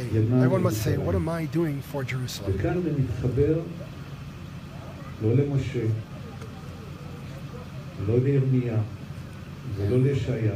Now if they're connected, Jeremiah, Yeshayahu, and Moses, Moshe, at the someone who wrote a song. בסוף אני אגיד מי כתב, ואני מניח שגם תנחשו. I'm going to read it out loud to ריבונו you. של עולם, God of the לדבר world. גלויות, לפעמים אין לי כוח בעולמך להיות. Sometimes I don't have strength to stay in your world. Please, מה אצטדק, מה אדבר. please tell me, how should I claim? What should I do? What can I possibly say to you that can justify my being in this world? נלחם בעצבות, בייאוש המכרסם כתולעת, השמחה נסתלקה ממני, I feel like a worm destroyed. Happiness has left my body. אתם יודעים למי, על שולי רנד מסיים. בסופו של יום, אין נפלט אל החוף, האדמה הרחומה, אותי אליה תאסוף. ואז אצעק ואצטדק ואספר איך בחושך הזה הייתי חותר ושואל ומבקש וכוסף אייכה. אז אולי לשלוש האיכה שקראנו, from this area, from this place of despair, I will turn to God and say, where are you? Always yearning for God. I'm looking for Kadosh Baruch Hu, for God, the creator of the world. Everybody here has to ask, where are we? Where are we in the struggle of the sovereignty of Jerusalem, of the sovereignty over the land of Israel? Mark Zell is the next speaker. We asked him to speak in English for all of you. Mark Zell, he is the head of the Republican Party in Israel. I want to say thank you to the U.S. government on its stance in Jerusalem this year. Mark Zell, please. Attorney Mark Zell, President of the Republicans overseas here in Israel, to speak in English, and this is the opportunity to say thank you also to President Donald Trump for the incredible event this year at the embassy. Attorney Mark Zell, b'vakasha, thank you to you too.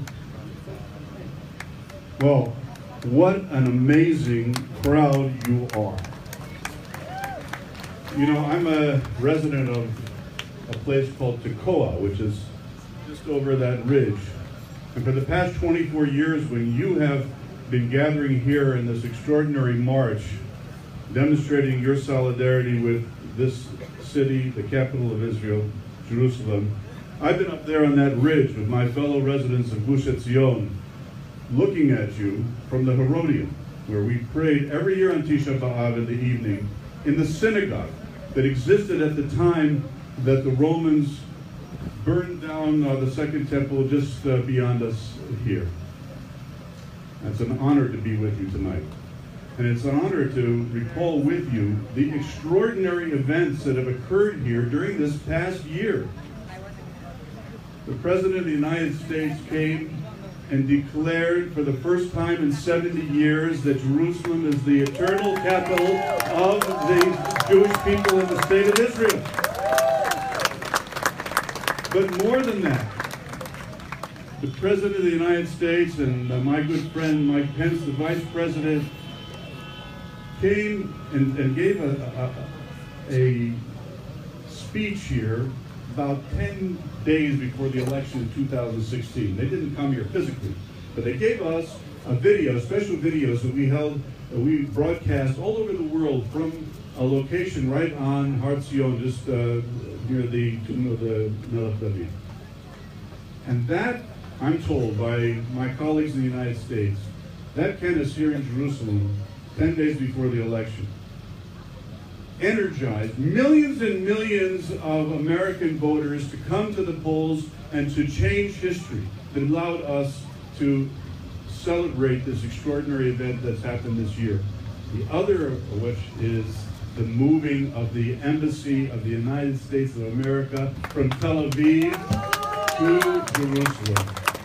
And who could believe such a thing? And it's happened here. But there's another thing that happened just this past week. And it happened right here in Jerusalem in the Knesset. And the Knesset passed for the first time in 70 years. It's unbelievable that it took this long for the Parliament of Israel, the Knesset, to actually pass a law that said these things. The land of Israel is the historical homeland of the Jewish people in which the state of Israel is established. The state of Israel is the national home of the Jewish people in which it fulfills its natural, cultural, religious, and historical right to self-determination. The right to exercise national self-determination in the state of Israel is unique to the Jewish people.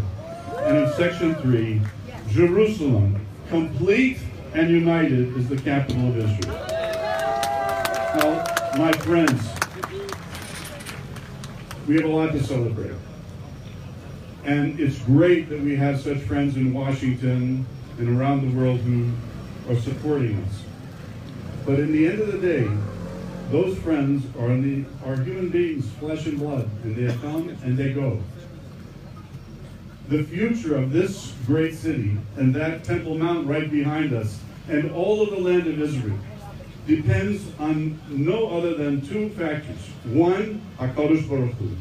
And second, you, the Jewish people, we, the Jewish people, until we decide and determine, I think Zed Elkin is here, he's a member of this government, so I'm challenging you, Zed, that the time has come to follow the example of the American president, show some leadership here, to show the people of this country and the world that the time has come to exercise sovereignty, Jewish sovereignty, over all of this land.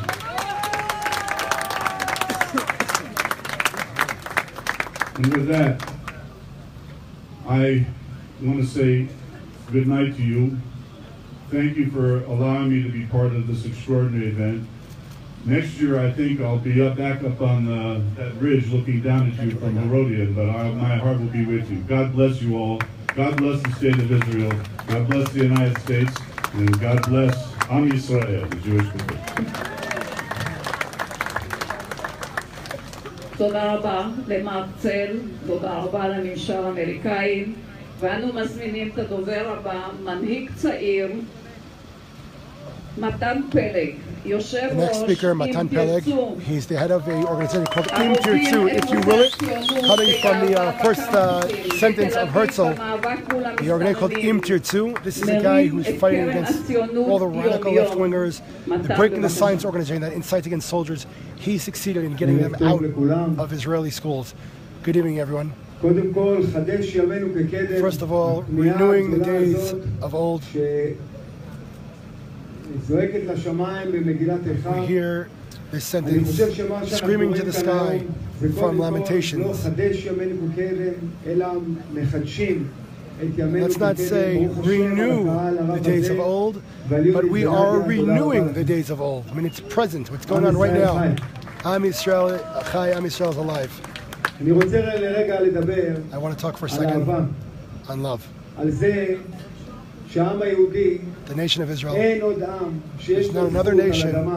There's not another nation that has their rights on a nation or on the city like the Jewish nation has on the city of Jerusalem. The Jewish nation is the only nation in humanity and in history that in its ceremony of love and wedding and getting married, a second before the groom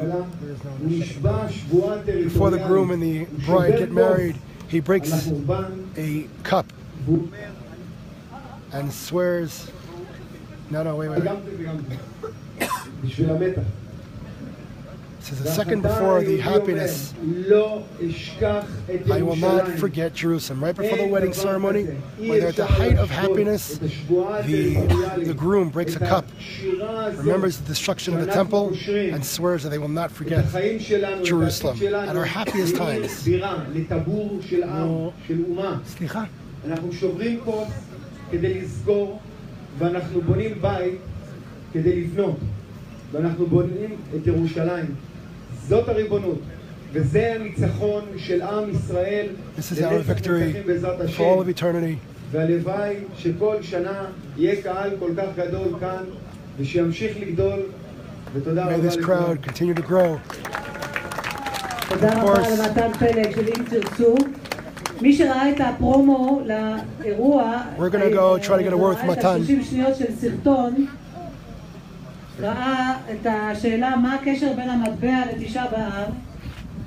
Anybody who saw the promo I want to get a word with Matan Peleg right here. He's the head of the Im Tirtzu movement. For those of you not aware, you heard Breaking the Silence. It's this radical left-wing organization with sights against soldiers in Israel. These guys took them head on, and thank God this past week they have been prohibited to walk into Israeli schools and poison the minds of the men and women who will be drafted with the IDF. Matan, this is your first time speaking at this event. Yes. What are your plans as a movement in Tirtzu? You had tremendous success with getting these radical left-wingers out of the schools. What are your goals as a movement? What do you see for the future in terms of Im Tirtzu in America, wherever you are? What are your goals? Well, our first goal in Israel is, we are saying it's not a cliche. If God forbid Zion will fall from within.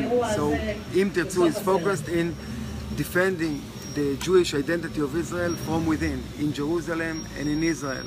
So the fight is here against Breaking the Silence, against B'Tselem, against all those anti-Israeli organizations that get their money from foreign governments, from Europe. Our goal is to continue to fight for this, for the future of Israel, and very slowly we will also expand to more places in Israel, but also to the States. So I'm very happy to see that our movement getting bigger and stronger. Thank God. How can people reach out to you? Can they find you? Is there English anywhere? Yeah, well, first of all, it's very easy to find us on Google. Just write Im Tirtzu movement. IMTI. Just write IMTI movement and you can find it. And also on Facebook, of course. Okay, great. Thank you so much. Thank you.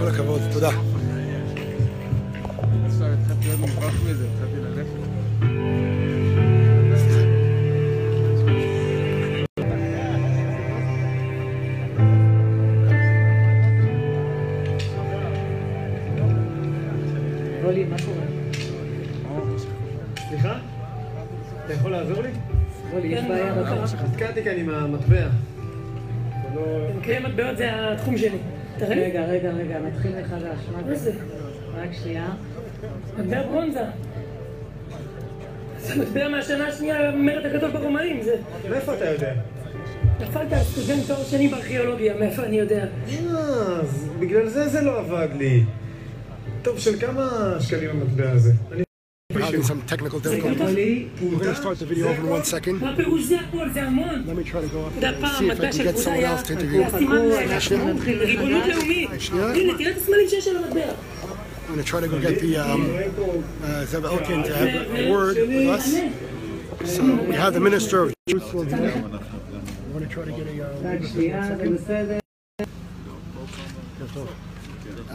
he's the Minister of Jerusalem in the Israeli government. That's the title.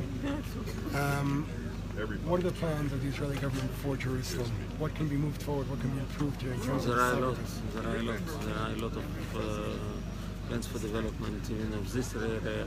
We're in the finishing stage of the very big archaeological excavation in the city of David, of the major pilgrimage road from the time of the second temple, the end of the second temple, to the Mount of the road where the Jews were coming up to the temple. Yeah, 2,000 years ago, and it survived almost totally. In the city of David. Yeah, in the city of David. In the city of David, it will be a new project. It will be open through some months, I hope. There are of course a lot of activities here in the Mount of Olives. Mount of Olives is the oldest Jewish active cemetery in the world. So there's a lot of things that are being prepared here as well. And of course, together with many plans of development of the historical places in the area of the old city, Jerusalem now is not only the city of the past, the city of the future. The city that became one of the leading places over the world for development of startups. The cities that we're trying to develop is at the center of biotech and so on and so on. We're moving forward. Saving the old and moving forward. Okay, thank you so much. All right.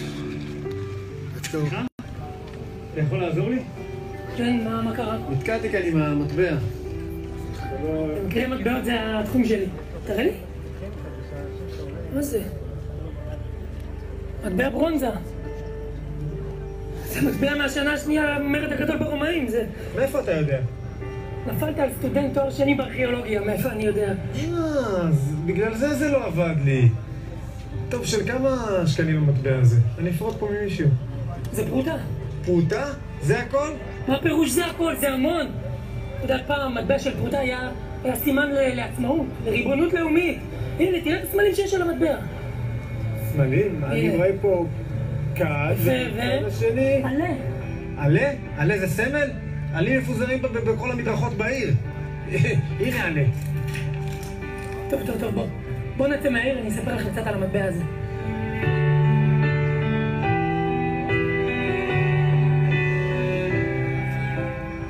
הנה, פה אפשר להבין הכל. איפה אנחנו? אוי, סליחה, דרכתי עליך. הכל טוב. זה בדיוק המקום לדרוך. אנשים היו דורכים פה על ענבים כדי לייצר יין. תראה לי שוב את המטבע.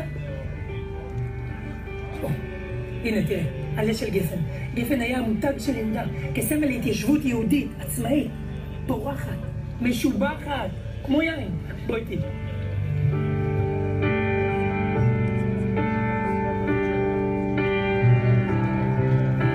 אתה רואה? המותג של יהודה, גפן. ממתי כל זה? בית ראשון, בית שני, אפילו אחרי חורבן הבית. עכשיו, תדמיין את כל הערים פה מלאים בגפנים. סמל לריבונות יהודית. טוב, בוא לא נסחף, בסך הכל ענבים. חכה רגע, תראה. אתה רואה את העלה הזה? ירוק, חי, כי עכשיו קיץ. בחורף העלים של הגפן נושרים, הכל פה מת. ומתחת לפני השטח, בפנים, יש חיים. ואז מגיע האביב, והופה, הכל צומח שוב. עכשיו אתה מבין למה הם בחרו להטביע את הגפן על המטבע שלהם? כסמל לצמיחה, לתקומה, לתחייה, לתקווה, לגאולה שלמה. אז כל הגפנים פה, זה מתקופת הרומאים? לא. זה כרם של ההתיישבות החדשה. היום שוב נותנים פה כרמים ומפיקים יין בעל שם עולמי. נשמע מדהים. אבל ברשותך, אני ממש צריך לחזור לירושלים. בוא אחריי.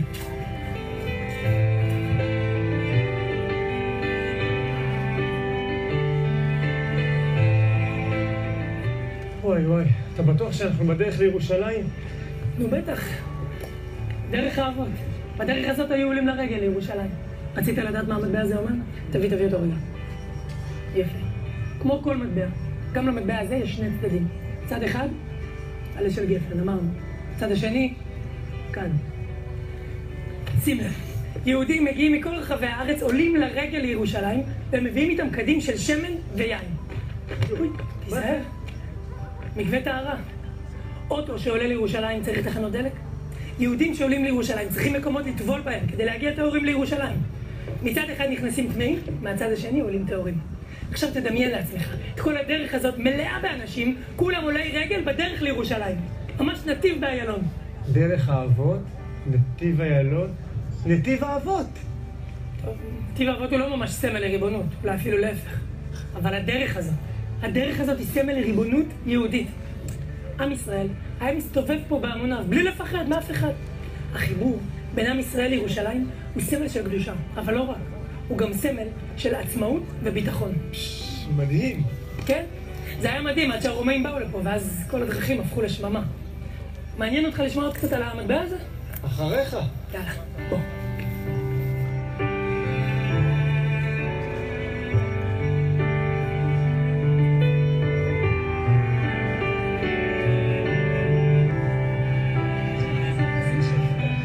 חזרנו לירושלים. נכון. תראה מה כתוב על המטבע. לחירות ציון. זו אמנם מטבע מימי בית שני, אבל שומר על הכתב הקדום מימי ממלכת יהודה. החשמונאים רצו להראות את החיבור ואת הקשר שלהם לממלכה היהודית, מימי בית ראשון. אז הם נשארו עם אותו כתב קדום. לחירות ציון. לשמור על ירושלים ריבונית ועצמאית. שמע, זה היה מסע מדהים, אבל אני עדיין תקוע בלי עגלה. סלח לי, אתה צריך עגלה? כן, מה אתה עושה כאן? מה אני עושה כאן?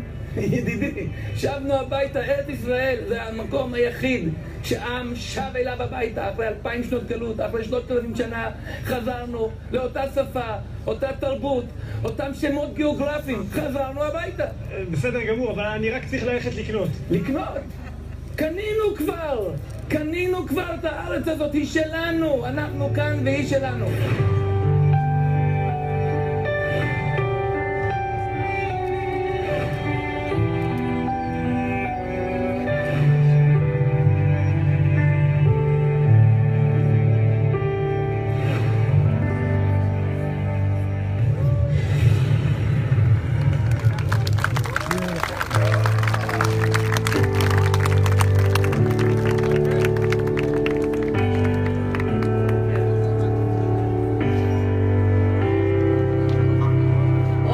עכשיו הגיע סגן שר הביטחון.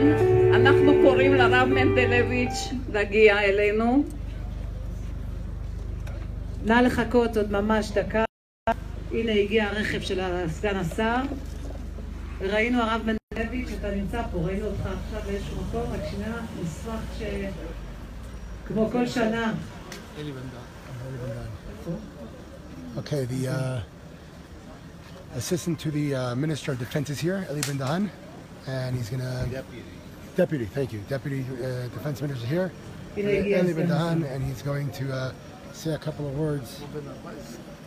אנו מתכבדים להזמין את סגן שר הביטחון, הרב אלי בן-דהן, שמע רבות ואומר רבות למען הריבונות, כבישים חדשים ביהודה ושומרון, כבישים עוקפים, על ידי חקיקה, פועל למען הריבונות, על ידי תמיכה רחבה בכל נושא הריבונות. הרב אלי בן-דהן, בבקשה.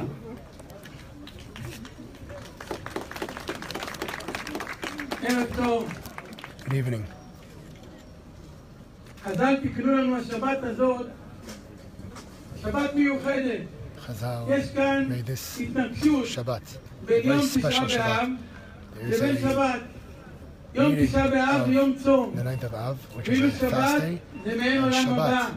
אנחנו שמחים בשבת, אוכלים בשבת. והשאלה הגדולה מה עושים? יש התנגשות בשני דברים חשובים.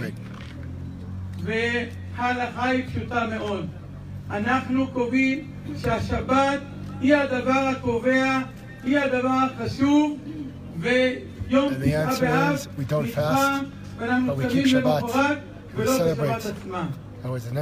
ההתנגשות הזאת וההכרעה של חז"ל מלמדת אותנו דבר אחד יסודי, שיש תמיד בין התנגשות בין טוב לרע, מי שמנצח זה הטוב. שיש אפשרות לדחות את תשעה באב, לדחות את יום הצום, אנחנו דוחים אותו ולא מקיימים אותו ביום הזה. זאת התשובה. אנחנו צריכים לדעת שבעזרת השם לא יעזור לאף אחד כאן למנוע את עם ישראל שחוזר לארצו. ברוך השם, עם ישראל חוזר לארץ, חוזרים לירושלים וחוזרים להר הבית וחוזרים לכל יהודה ושומרון. שום כוח בעולם לא יוכל למנוע את עם ישראל שחוזר לארצו. וכאן ביום הזה, בערב המיוחד הזה, ב-1950 שנה לחורבן בית השני, אנחנו מכאן נכריז שבעזרת השם במהרה בימינו נוכל להתפלל בהר הבית, במהרה בימינו נזכה לראות את בניין בית המקדש עומד על תילו, ובמהרה בימינו נזכה לראות שמתוך ירושלים איך כל יהודה ושומרון מתחברת לארץ ישראל, למדינת ישראל, לחלק אחד. Jerusalem, the entire land of Israel. Next year, we will see with our own eyes the building of the temple and the connection of Judea and Samaria to the entire land of Israel. נסיים עם חזן, סיימון כהן, אני מאמין. כולם ביחד. אני מאמין באמונה שלמה בביאת המשיח. אני מאמין ואף על פי שיזממיה עם כל זה אחר אלוהי בכל יום שיבוא בכל יום שיבוא ואף על פי שיזממיה עם כל זה אחר אלוהי בכל יום שיבוא בכל יום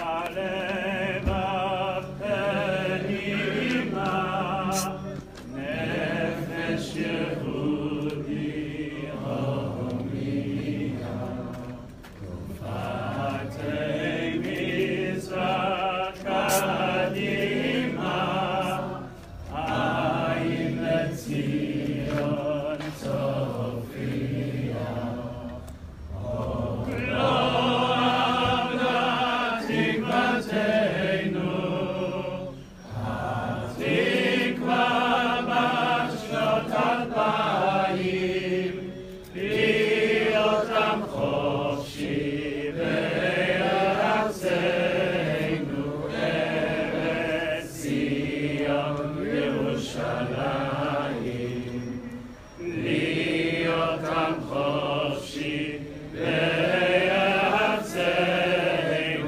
ארץ ציון וירושלים.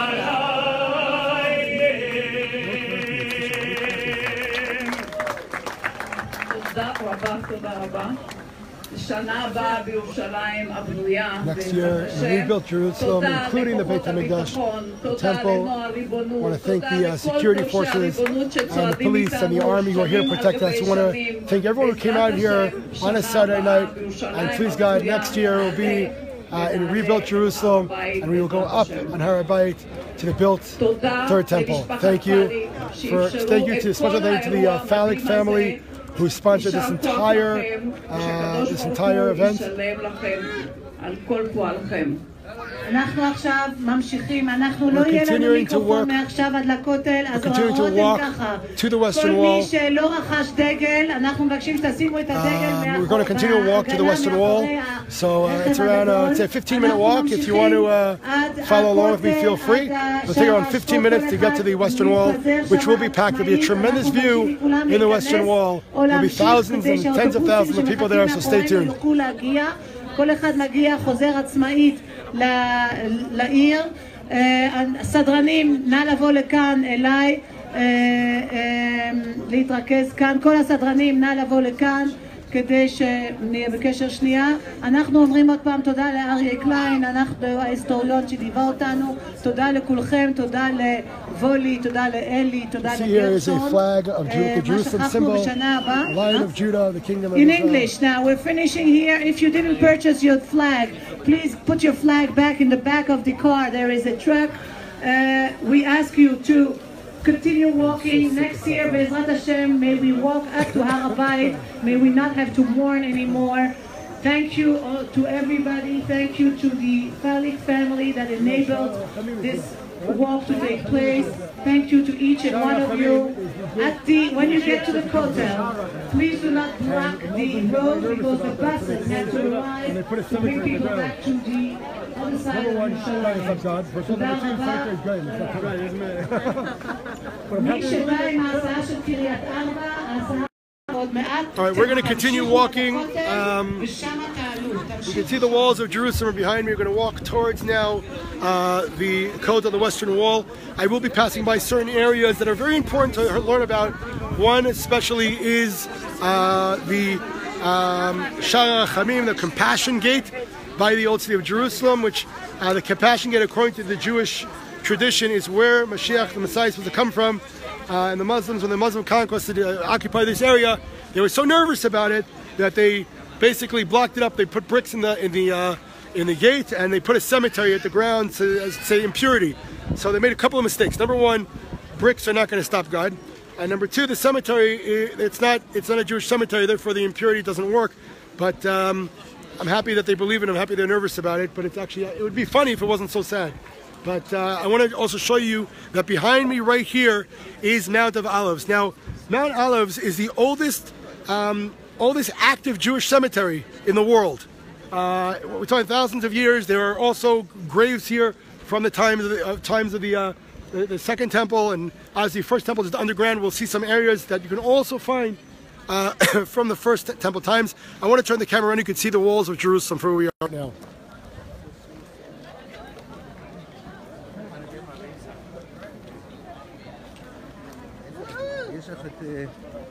זה השנייה.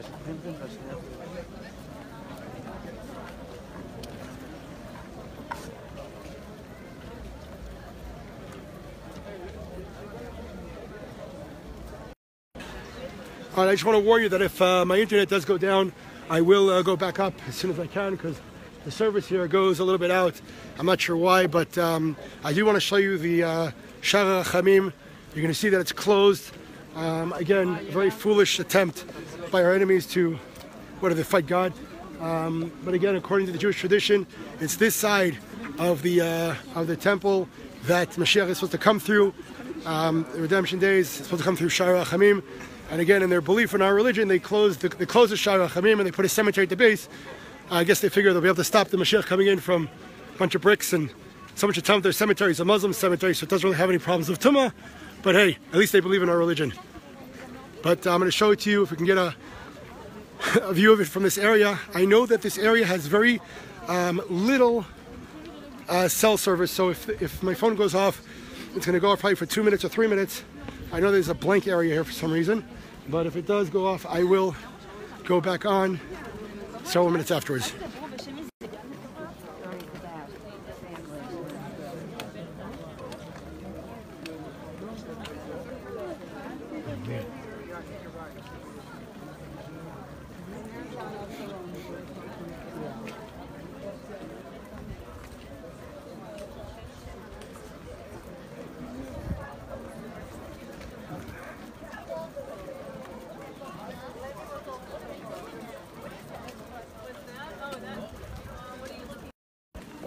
Okay, before we get to the Shara Chamim, the Compassion Gate, it's right above here. I'll show it to you in a second. I want to show you something really unbelievable here. You know, the kings of Israel, David, Solomon, their sons, and so on and so forth, and as well as when Judah and Israel were split. So there is a valley of kings here where they believe that some of the kings are buried. One of the monuments that exists here is called Yad Avshalom. Avshalom, obviously, one of excuse me, one of King David's sons is buried here. I'm going to show you the grave site right here. We are literally right under the walls of Jerusalem. That's the walls of Jerusalem, and I'm looking down into the valley right here. Above this valley is the Mount of Olives Cemetery. But before I do that, I want to turn the camera around and I want to show you Shara Chamim. Okay, I don't know if you could see it, but right there is Shara Chamim.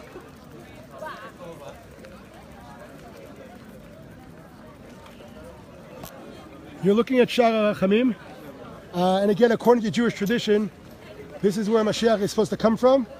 And you can see that the Muslims closed the gate with bricks up there, and there's a cemetery that's built right at the base of that gate. 2 huge gates over there, and right here is Shara Chamim. Apparently the crowd is not aware of it, but according to Jewish tradition, that is where the Mashiach is supposed to come from. And again, in their fear of truth, the Muslims closed the gates and they put a cemetery down at the base. But that is Shara Chamim right there. And as I said several times, I'm repeating it again, according to Jewish tradition, that's the place that Mashiach is supposed to come through to Har HaBayit. And the Muslims, out of their fear, they closed the gate and they put a cemetery at the base as if to stop the Mashiach. But that's Shara Chamim looking right there. And on the other side, if I would turn the camera around, which I'm going to do right now, on this side over here, you'll see the Mount of Olives. Now, what's really interesting is on the Mount of Olives, the people who are buried on the Mount of Olives are buried with their feet towards Har HaBayit, their feet towards the Temple Mount. And the reason for that is, right here, Shara Chamim, when the Mashiach comes in, and Tchiyat HaMeitim happens, the resurrection of the dead happens, so when they stand up, behind me, they will be facing the Beit HaMikdash. So we're looking at places that we dreamt about for 2,000 years or so. And right now, again, you're looking at Shara Chamim, which again is the place where, according to Jewish tradition, the Mashiach is supposed to come through. And again, in their foolishness, the Muslims blocked up the fence and put a cemetery at the base. Like I said, bricks don't stop God, and the cemetery is Yishmaeli, but they're Muslims, so it doesn't have any tumah. Made 2 major mistakes, but it's good to see that they have faith in the Jewish religion. But behind us again is the Mount of Olives, and when the Tchiyat HaMeitim happens, so the people of Mount will be standing up and be facing Har HaBayit. You're now looking at the walls of Jerusalem, and again, right there is Shara Chamim. Thank you. Pleasure. What about Tumah? What do you think about Tumah? Shemana, they put a cemetery there. It's good. Okay, we're going to continue walking. Again, we have around, I would say, 12-15 minutes till we get to the old city, till we get to the Kotel. But I do want to show you something else right here. I gotta get my eyes used to the darkness over here. Where are we? Oh, it's forward right here. I'm going to show you Yad Avshalom.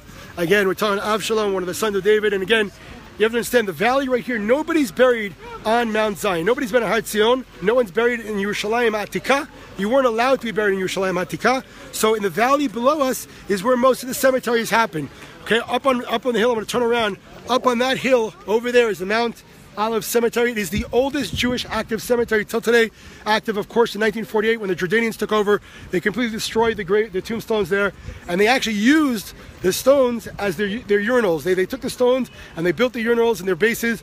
When we liberated in 1967, there was a major renovation, and I actually spent times in the 90s up on Mount Olives cleaning up the area. There was still stuff that was being destroyed up there. Now we've gotten somewhat control. Even every now and then there are still attacks going on. But the cemetery is not just from 1948 or recently. We're going to look down right here. It's Yad Avshalom. We're talking Avshalom. We're talking about a son of, son of King David. Is right there. I don't know if you can see, it's a little dark. Hold on. Right there is where Avshalom is buried. Okay, and in Israel, oops, let me shut that off. In Israel, there are certain traditions of graves that are accepted and certain that are not accepted. The Arizal, the biggest Mekubal in terms of Judaism, has a masoret of graves in Eretz Yisrael. So there are, for example, Kever Rachel, Rachel's tomb, obviously Marat HaMachpelah obviously is another one, Kever Yosef is another one. There's a tradition of where these graves are. These traditions have never actually been broken. There are other traditions of graves which are not as reliable. For example, the burial place of David, which is on Mount Zion, is very much unreliable. And in fact, if I look back a little bit in history, the first people who called that the burial place of David was actually the church. Why? Because above that area is where Jesus had his last dinner, and they wanted to connect him with King David, so they called that place. But it's not brought down in Jewish sources at all. It would make sense that in Ir David, the city of David, which is under the old city, which we'll walk back by in a couple of minutes, so it would make sense that he's buried there. His castle was there, his living was there in the city of David. And again, it's down in this valley. We have the Valley of the Kings. You can see it also. I'll show you. See if I can get some better light here. Hold on. The light here is horrible.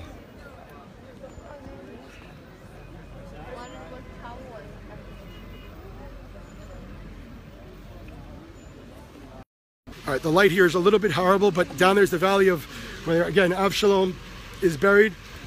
And archaeologically wise, your money should probably put on the fact that the kings are buried in the valley and certainly not on top of Yerushalayim Atikah. Like I said, due to impurity reasons, nobody was allowed to be buried on Har Zion. Nobody. The only people that buried people there out of disrespect were actually the Muslims, surprise or not. But we're about to turn now on the corner of the walls. I'll show it to you in 1 second. And you're going to start to see the old city that you probably recognize. You're going to see the Al-Aqsa Mosque. Now, I want to explain to everyone what the Al-Aqsa Mosque is. In 690, I think it was, when the Muslim conquest was happening in this area. Now, Muhammad was not alive when they occupied Jerusalem. Okay, Muhammad never visited Jerusalem, never came close to the area. When he was alive in the Quran, they wrote about the Al-Aqsa Mosque. He was actually in Saudi Arabia. There were two mosques when Islam started. One was where Muhammad was, one was very far away from Muhammad. And the Al-Aqsa means the farthest place. So when he was alive, the farthest place was in Saudi Arabia. After he died, Omar came to this area. And the story in Islam, not my story, not the Zionist story, the Islamic story goes that there was a Jew converted to Islam who came with him to the area. And they went up to the Temple Mount, and Omar asked the Jew, where should I build the mosque here? And the Jew said to him, why don't you build it behind the rock? Well, what's the rock? The rock is Even HaShtiyah. The rock is the dome of the rock, right? The dome is on top. The rock itself, according to Jewish tradition, is where Avram almost sacrificed Isaac. It's where the world was created from, according to Jewish tradition. And the Jew said, build the mosque behind the rock. And Omar looked at him and said, you're still a Jew. What does he mean? You're still giving respect to this place, even though our capital and our holy place is Mecca.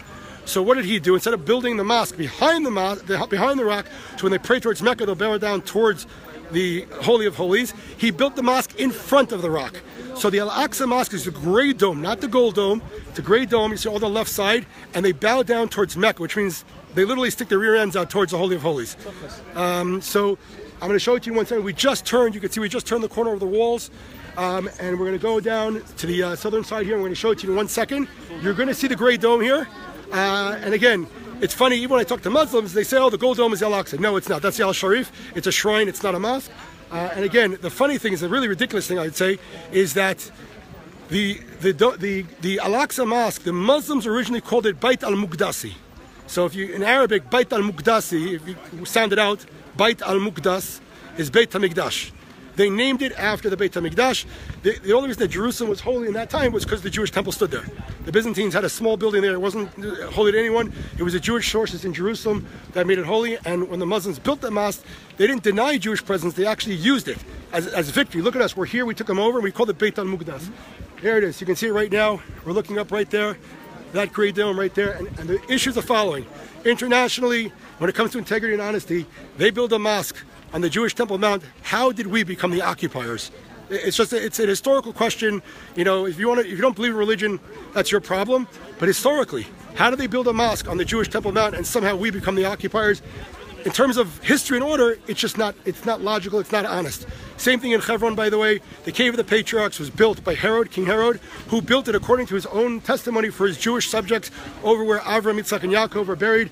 Obviously also Sarah and Rivka and Leah are buried, and he built it for his Jewish subjects. Again, of course, when the Muslim occupation of the area took over, they built a mosque on top of the Cave of the Patriarchs as well. The interesting thing is the Muslims did not believe that the Cave of the Patriarchs was the burial place of Abraham, Isaac, and Jacob. They thought it was the burial place of Joseph, Yaakov's son, Jacob's son.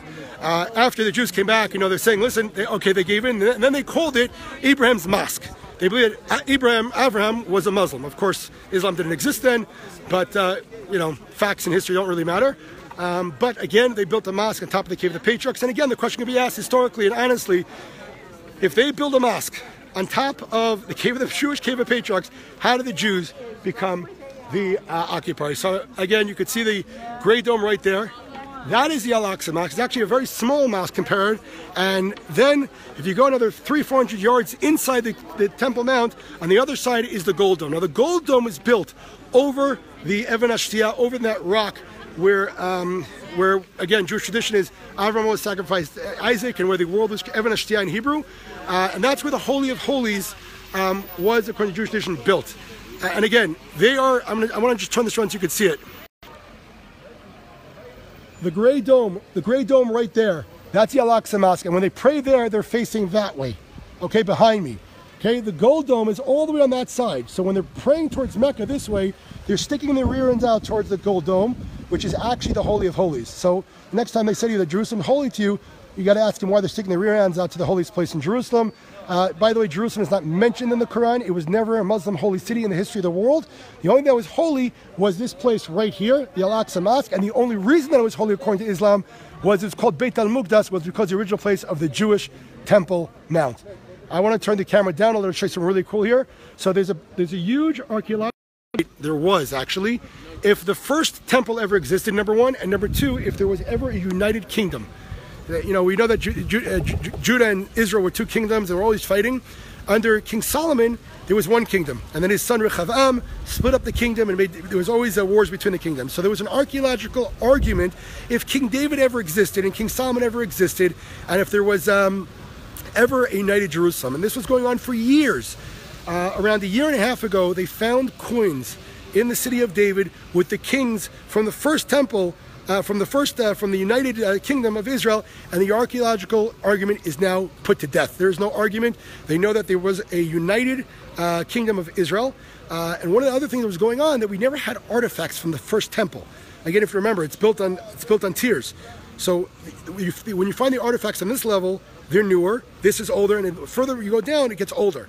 So obviously, if you have two temples that are built on top of each other, and again, according to Judaism, if you haven't seen Herod's temple, which is the second temple, you haven't seen a beautiful building in your life. So the first temple was very, very small compared to the second temple.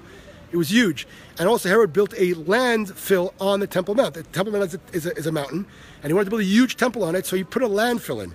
What we know is the Kotel, the western wall, is not a wall of the temple. No one who knows, it's a wall, it's a retaining wall of the Temple Mount itself. The temple was much higher up. So they did excavations here, and what they found was they found archaeology from the first temple times. So we can't go down there right now, but you'll see as we walk further, there are actually houses here and roads, not from the second temple, from the first temple. You can tell the difference if you look at the size of the stones.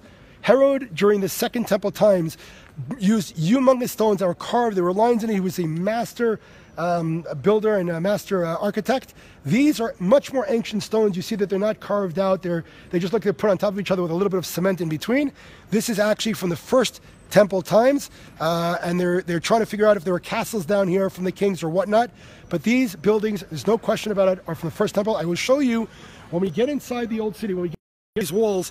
I'll point out the walls of the Kotel, Herodian stones, which are huge. They're square. They have beautiful square, chisels on it, and these are not. These are much ancient. These are much more primitive, and these are from the first temple time. So stick with it. We're going to keep walking up to the Kotel, and we're walking through history now. Remember, we're talking about now, 3,000 years, 2,500 years ago.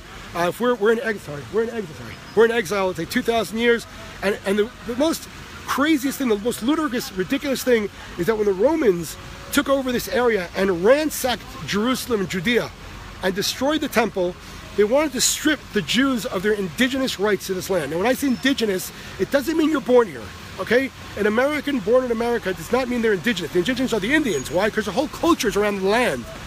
So indigenous does not mean born, okay? When I say the Jews are indigenous to this land, our entire religion, culture, everything we do, from the second we wake up in the morning till we go down to sleep at night, everything has to do with the land of Israel. Okay, again, we face Jerusalem. Muslims face the opposite direction. In all our prayers, when we're about to get married, we're always mentioning Jerusalem. It is who we are through and through. So when the Romans wanted to erase our connection to Jerusalem, what they did was they renamed the area. It was called Judea, and it's a little bit difficult to say Jews don't belong in Judea. Right? It's a little crazy to say, Judea.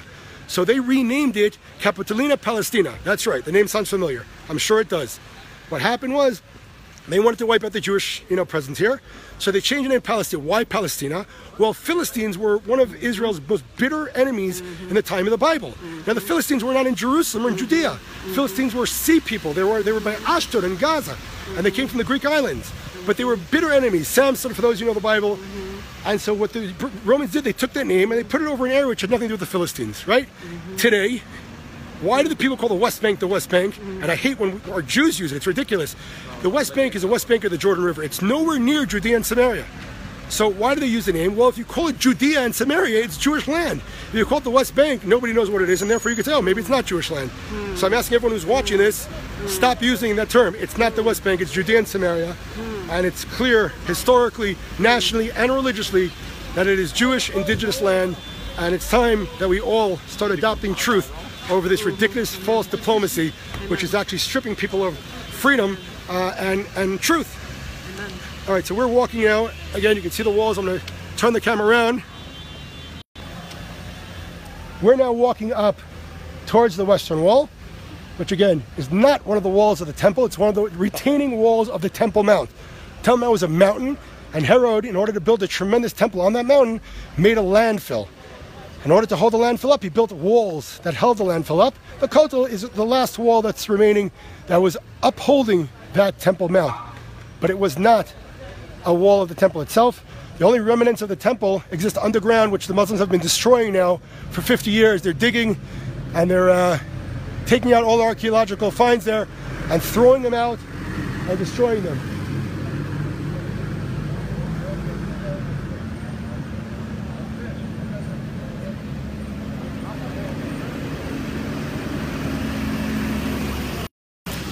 By the way, if anyone has any questions you want to ask, feel free, and I will answer your questions. Okay. Thank you. In my bag. Do me a favor. I have a charger pocket in my bag, in the main pocket.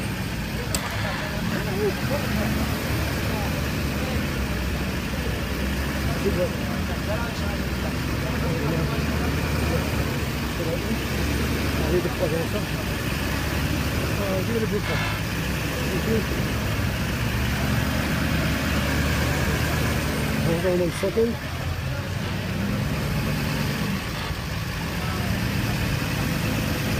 I'm just plugging in because the battery's going down. Oh, come on.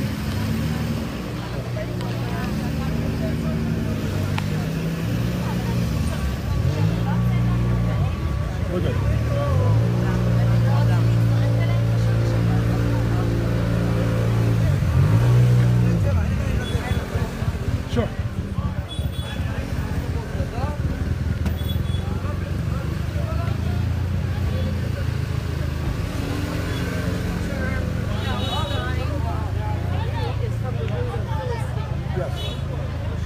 Can I rap to you what David said in Goliath?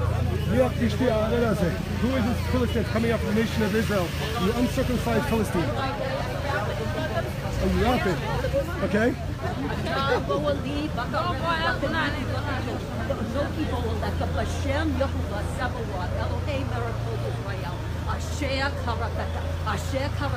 Asher karatata hayom hazeh yisigareka. Yehovah Bayadi Hikatika Bahazarat as from Shekamalaka, but not the Magana Philistine hayom hazeh. Ma'upa Shemai Balakar. For you do Koharetz Ki Yes Elohim Israel. For you do Kohakalel as a people of Karel I want to hear this, ladies.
was a nice surprise. Is it Chabad? So then? Are they Chabad? No. Hasidic? No, just religious Jews. So they're sung 2 songs now. One song was something we say from Kedusha, from Shmona Esrei, Bimkomcha Malkeinu Tofia, from this place, let God's presence show himself, and let's rebuild Jerusalem, and let God's presence come to Jerusalem for all eternity, and let my eyes see the rebuilding of Jerusalem. And then here, Jerusalem, your city, come back to your city. And again, while the city is physically built and Jews are coming home, we are still missing a major part of Jerusalem, the Beit HaMikdash, the temple. And those who are suffice, maybe, oh, it's okay, we don't need it, that is the biggest destruction of all, is the self-inflicted destruction. You have to remember, as much as we're happy, and we really have the merit to living in miraculous times to see real miracles happening, we have to realize that we're not there yet, and the Beit HaMikdash needs to be built in order for the fulfillment of the real miracle, obviously the redemption to happen, and that's what they were singing over there. I am going through the security, so let me just pull up my second. Are you posting this on YouTube? It's live. Live where? Facebook. Is it going to be somewhere? Second.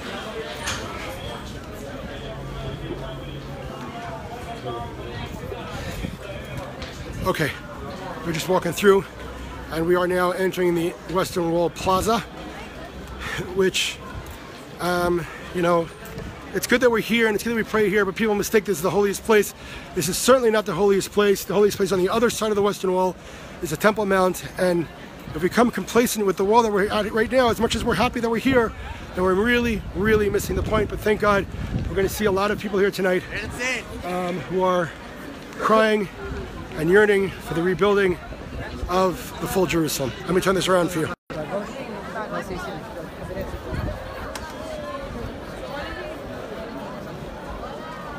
I'm going to go another 5 minutes and I'll turn off and then we can talk, okay?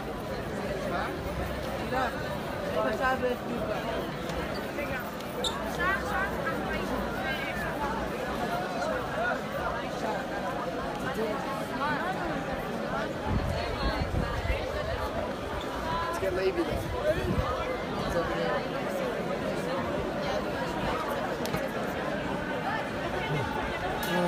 I'm going to go inside the prayers this second and I'm going to come back out.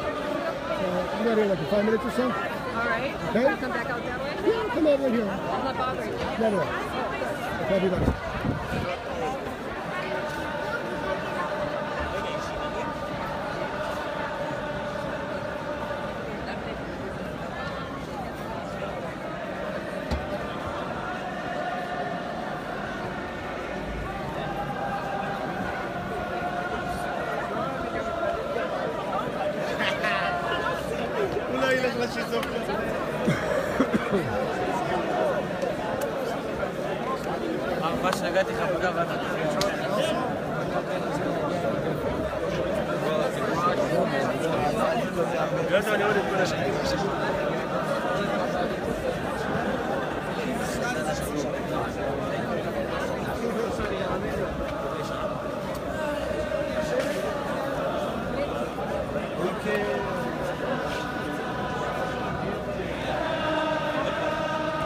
If you're watching this, feel free to share it and invite people in, because this is going to be the most powerful thing you're probably going to see tonight, and everybody should watch this and enjoy the spirituality, enjoy the sadness with hope for the future. And if you're going to invite someone in, now's the time.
Singing about that we are waiting for the Mashiach, waiting for the final redemption. The most amazing thing here is there are people from all walks of life.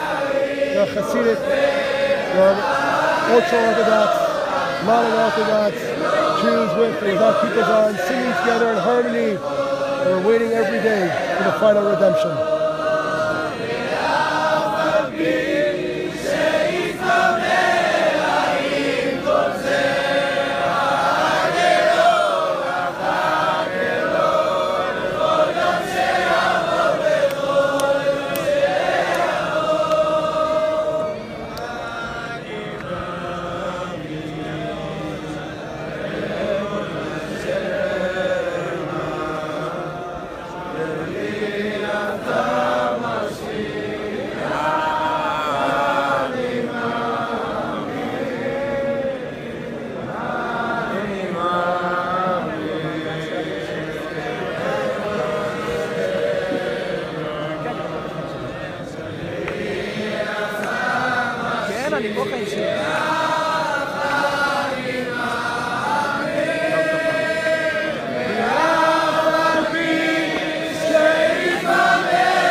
Song is, even though it's being delayed for 2,000 years, even though we wait every day, we wait for the redemption, Mashiach to come.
חב"ד או חב"ד? לא. ארגונים? לא, כולם. מלחמות, צעקות. ועכשיו זה אהבת חינם. מאיפה אתה שומע? מה זה? פעם ראשונה שלי בכותל בשבעה. אני גר בארץ.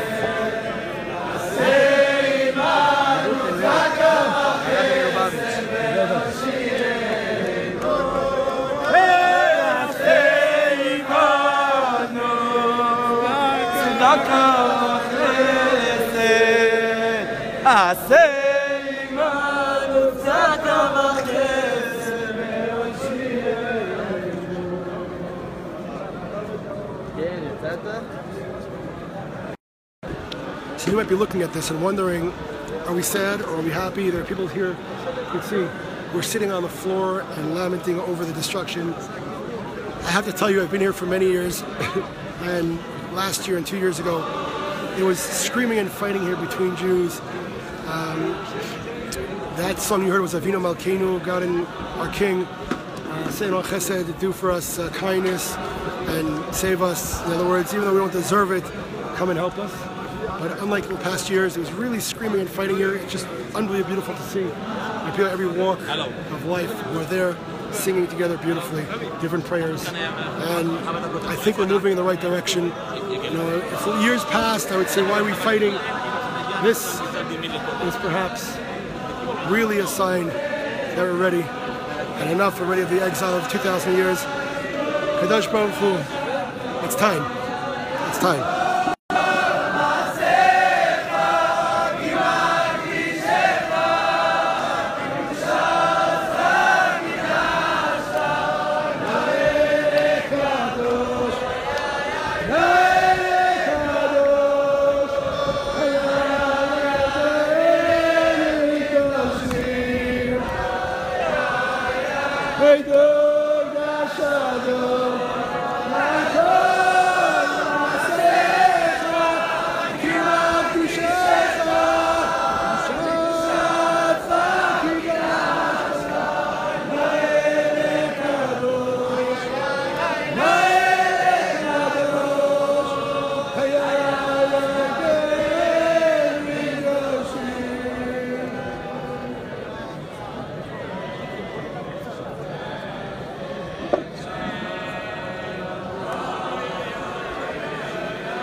food.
They're reading different stories from the time of destruction. Today is the day of mourning, so they're going through the stories and they're learning about them.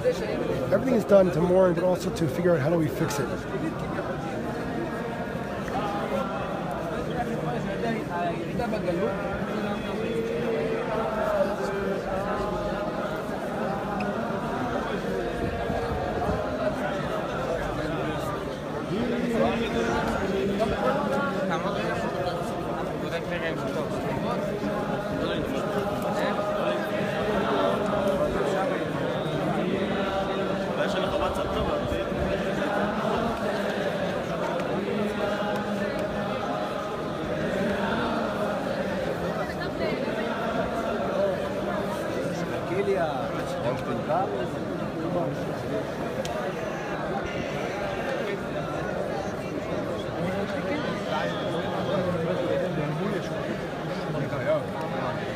Nee, maar ik zag die geweest, dus je blijft er wel niet.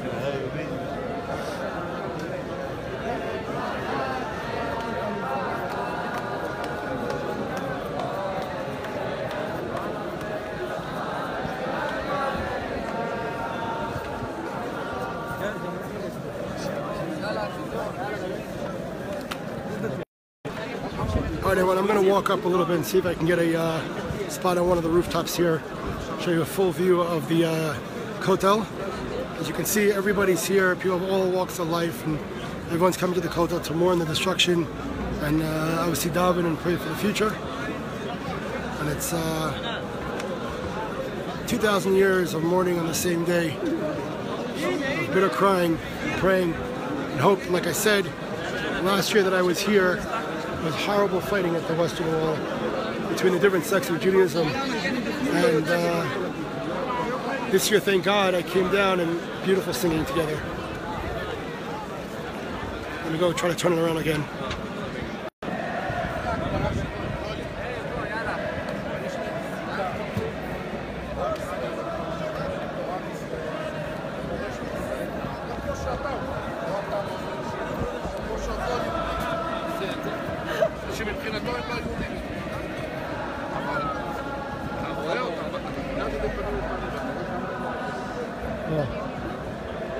This song is the time for redemption has come.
שעושים את זה, מפריעים לאנשים להתפלל.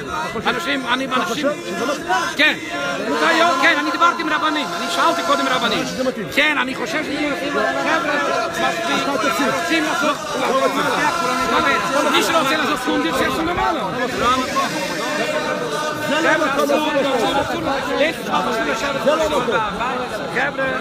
אני לא רוצה לצעות, אני כבר ישבתי כבר שעתיים שאני ממתין.